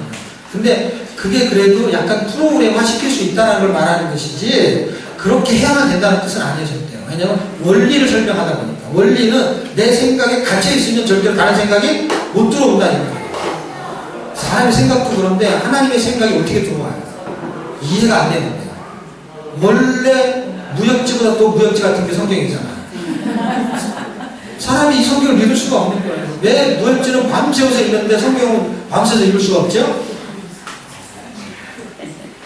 하나님이 사랑하는 자에게 잠을 주신다고 하는 것이 정답이에요. 그래서 사랑을 받았기 때문에 무역지는 왜 읽히는지를 제가 알았어요. 전 무역지 읽어본 적이 없어요. 근데 그런 얘기를 많이 들었어요. 무역지는 원래 거짓말인 줄 알고 읽는 거예요. 그러니까 야 막 사람이 죽었다고 살아나고 막 추수로 저기 멀리서 가니까 그냥 재밌는 거예요. 그냥. 주인공은 절대 안 죽어. 근데 성경에서 예수님이 주인공이야. 절대 안 죽어. 축지법에서 하늘로 갔다가 다시 왔다가 그냥 축지법이 얼마나 세냐면 이 세상에서 무역지를 쓰는 것보다도 더 10배로 강해요. 거기까지는 안 가거든요. 손오공보다 더한 거거든요. 삼층천을 넘나드는 거. 우주를 지나서 갔다 오는 거예요. 지금 매트릭스 보는 것도 아니고 초가를 맞으면 뚫고 지나갔다가 죽었다가 다시 살아나는 거거든요. 또 예수님 자국은 또 있어요. 자국은. 그런데 그냥 살아나요. 무역지하고 거의 똑같거나 아니면 좀 심하게 말하면 좀 더 심해. 근데 무역지를 재밌게 보면 이것도 재밌게 보면 되잖아요. 원리가 똑같잖아요. 고기가 갈라지고 이게 다 무역지잖아요. 어떻게 갈라지냐고 물 퍼내는 것도 아니고 고기만 다 이렇게 지나가야 되는데 그거 다 무역지잖아요. 근데 무역지는 너무 재밌는 거야. 네. 거짓말인 줄 알고 있는 거예요. 그런데 성경도 뒤에다가 이건 거짓말이야 라고 쓰면은 그냥 재밌게 읽으면 되는데 성경은요 계속해서 뭐라고 그러냐면은 이게 사실이다. 아니 그냥 거짓말이라고 하면 재밌는데 사실이라고 하니까 신경질이라는 거예요. 믿을 수 없는 게 아니라 신경질이라는 거예요. 어떻게 이게 사실인가? 내용은 무용지인데 이거는 거짓말이니까 재밌고 이건 사실이니까 어떻게 해요? 신경질도 하고 믿을 수도 없고 이해도 안 돼요. 그거를 그렇게 하는 말을 듣고 그렇게 살아보려고 하니까 어떻게 해요? 전혀 상식적이잖아요. 이해가 안 되는 거예요. 그래서 오죽하면 이게 바보가 아니면 하나님 말씀대로 못 산다고 말할 정도로 바보처럼 살아야 된다고 말했을까요? 그것처럼 믿을 수 없는데 이 믿음이 들어와서 우리가 예수 믿은 거잖아요. 그렇죠? 근데 그 믿음이 내 믿음인 거예요? 예수 믿음인 거예요? 이게 예수 믿는지 알아야 제가 진도를 빨리 나가겠어요. 아니면 이걸 또 설명을 해요. 왜냐면 이게 내 이것 때문에 이게 안 되는 거거든요. 믿음이라는 것이 어디서 오는 건지를 이해를 못하면은 뒤에 들음을 설명할 때 이해가 안 되는 거예요. 여기서 이미 멈춰가지고 뒤에 설명이 그냥 지금 산수 모르는데 수학을 설명하면은 이해가 안 된단 말이에요. 그래서 이게 별거 아닌 것 같아도 굉장히 중요해요. 이 믿음이 그냥 우리가 생각하는 그냥 사전적인 믿음으로 이해하면 절대로 안 돼. 왜냐하면 이 믿음은 예수 덩어리를 말하는 거예요. faith 할 때 이 믿음이 faithfulness 하면 충성인데 믿음이 꽉 차 있는 걸 말하는데 그거는 예수 덩어리가 차 있는 걸 말하는 거예요. 그러니까 이건 그냥 단어로 해석하면 안 돼. 문장에서 아까 제가 문장을 몇 개 설명했죠. 이런 문장에서 믿음이 풀어지거든요. 히브리서 12장 2절을 보시면은 믿음의 주여 또 온전케 한 이 예수를 바라보라 할 때 믿음의 주 할 때 오더라는 단어를 쓰면 저자라는 뜻이에요. 저자라는 게 뭐예요? 믿음의 주인이란 말이에요. 그리고 주여도 주인이에요. 그렇죠? 믿음의 주인이 하나님이기 때문에 내 것이 아닌 거예요. 그분이 우리에게 그 은혜를 인하여 믿음으로 말미암아 구원 얻었네 할 때 믿음으로 구원 얻는데 이 믿음은 그리스도가 우리한테 하나님 우리한테 은혜로 주신 것이에요. 은혜가 믿음이 들어오는 거예요. 믿음이 자기한테 생성되는 게 절대 아니에요. 그런데 그 믿음이 어디에 예수 믿음이 딱 두 번 나오는데 어디에 나오냐면 디모데후서하고요 요한계시록 14장에 딱 두 번 나와요. 예수 믿음. 하나는 예수 믿음, 하나는 예수 안에 있는 믿음. 또 내가 어디서부터 성경을 알았는데 성경은 능히 뭐라는 거? 구원에 이르는 지혜 이렇게 하는데 어디에서? 예수 안에 있는 믿음으로 말이야. 구원에 이르는 지혜가 구원이야. 구원을 받게 하는 믿음이 어디서 왔다는 거예요? 예수 안에서 왔다는 거예요. 그런데 또 내가 어디서부터 성경을 알았는데 성경이 그것을 설명하고 있다는 거예요. 구원을. 그리고 나서 그렇게 디모데후서 3장 15절이잖아요. 16절, 17절을 읽게 되면은 그 다음 성경 구절 혹시 아시나요? 모든 성경, 주어가 성경을 시작해요.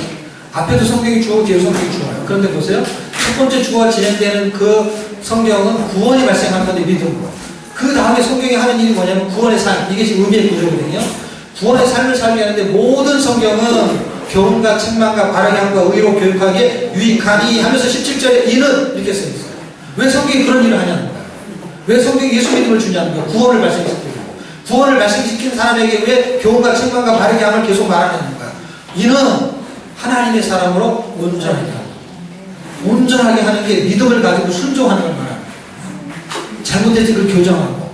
근데 그 믿음이 있어야 순종을 하는데 믿음이 나한테 생성이 안 되고 순종이 안 된 거야. 그리고 아까 제가 약간 설명했던 광야 40년에 있었던 사람들이 우리보다 하나님에 대한 지식과 체험이 훨씬 많겠죠. 그런데 그들이 순종하지 못했다는 거 혹시 아십니까? 순종하지 못했다는 걸 그걸 어디서 설명하냐면 히브리서 2장에서 설명해요. 그들이 하나님에게 진노를 받았다는 거야. 40년 그들이 살았던 그들이. 그리고 고린도 전서 10장에서도 그들이 멸망했다고 써있죠. 그들이 그렇게 됐는데 그들이 왜 그랬냐? 순종하지 않았기 때문이라고 써있어요. 그리고 한 절 더 읽으면은 2장 히브리서 2장 뒷부분을 읽어보세요. 그럼 뭐라고 써있냐면 그들이 믿지 않았기 때문이다 이렇게 써있어요. 믿지 않아서 순종하지 않았고 순종하지 않아서 그들이 하나님의 진노를 받았어요. 그럼 믿지 않았다는 거예요. 그럼 그들은 우리보다 훨씬 뭐는 많았어요? 지식도 있고 체험도 있어요. 결국 우리가 갖고 있는 것도 어느 정도 지식이 있고 체험이 있어요. 그렇죠? 그런데 우리는 뭐가 없는 거예요? 믿음이 없는 거예요. 근데 사람들이 여기 동의하지 않아요. 왜 동의하지 않냐면 지식을 믿음으로 착각하기 때문에 체험을 믿음으로 착각하기 때문에. 그런데 지식이 있어도 믿음이 없으면 순종할 수 없는 거예요. 그걸 누가 보여줘요? 광야의 40년. 이게 예화잖아요. 실화잖아요. 우리가 안 보여줘도 괜찮아요. 근데 우리가 지금 알고 있잖아요. 아는데 안 되잖아요.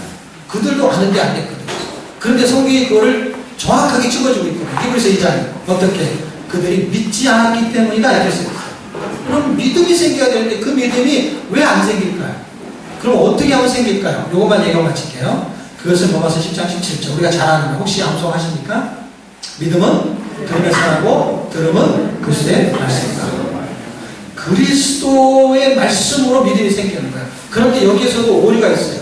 그리스도가 말씀했던 어떤 것을 말하는 거예요. 여러분 복음서를 다 읽으면 항상 3번씩 반복하는 게 뭐냐면 당신이 고난을 받고 3일 후에 살아날 것을 계속해서 반복하거든요. 그리스도의 행적이 아니고 그리스도에 대한 이야기가 아니라 믿음은 뭐에서 생기냐? 그리스도의 구속사에서 생기는 거예요. 그분의 구원 역사, 그분이 어떤 분인지에 대해서. 그래서 그리스도의 본질에 대해서 들어야 믿음이 생기는 거예요. 그런데 그리스도의 본질에 대해서 이야기하는 교회가 많지 않습니다. 들으려고 하지 않아요.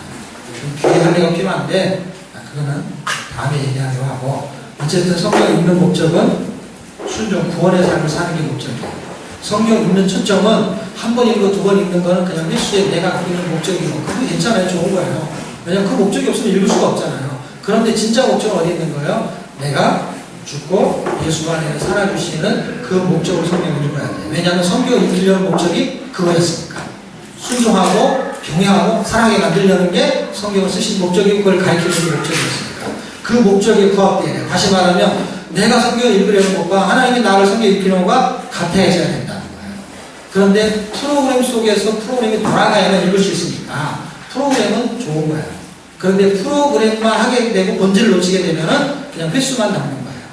그런데 프로그램 속에서 본질을 찾으시게 되면 여러분이 90일 성경 읽기 또는 여러분이 CCC의 나세의 모임을 통해서 성경 읽는 프로그램이 확산될 수 있어요.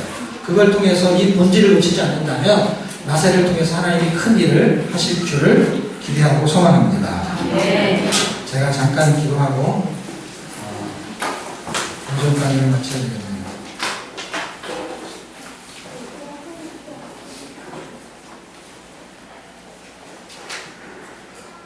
하나님 감사합니다. 우리에게 성경을 주신 것을 감사합니다. 하나님의 자녀로 출생시킨 것 감사합니다. 성경에는 구원의 비밀을 설명하고 있고 온전한 사람, 예수의 사람으로 사는 방법을 설명하고 있습니다.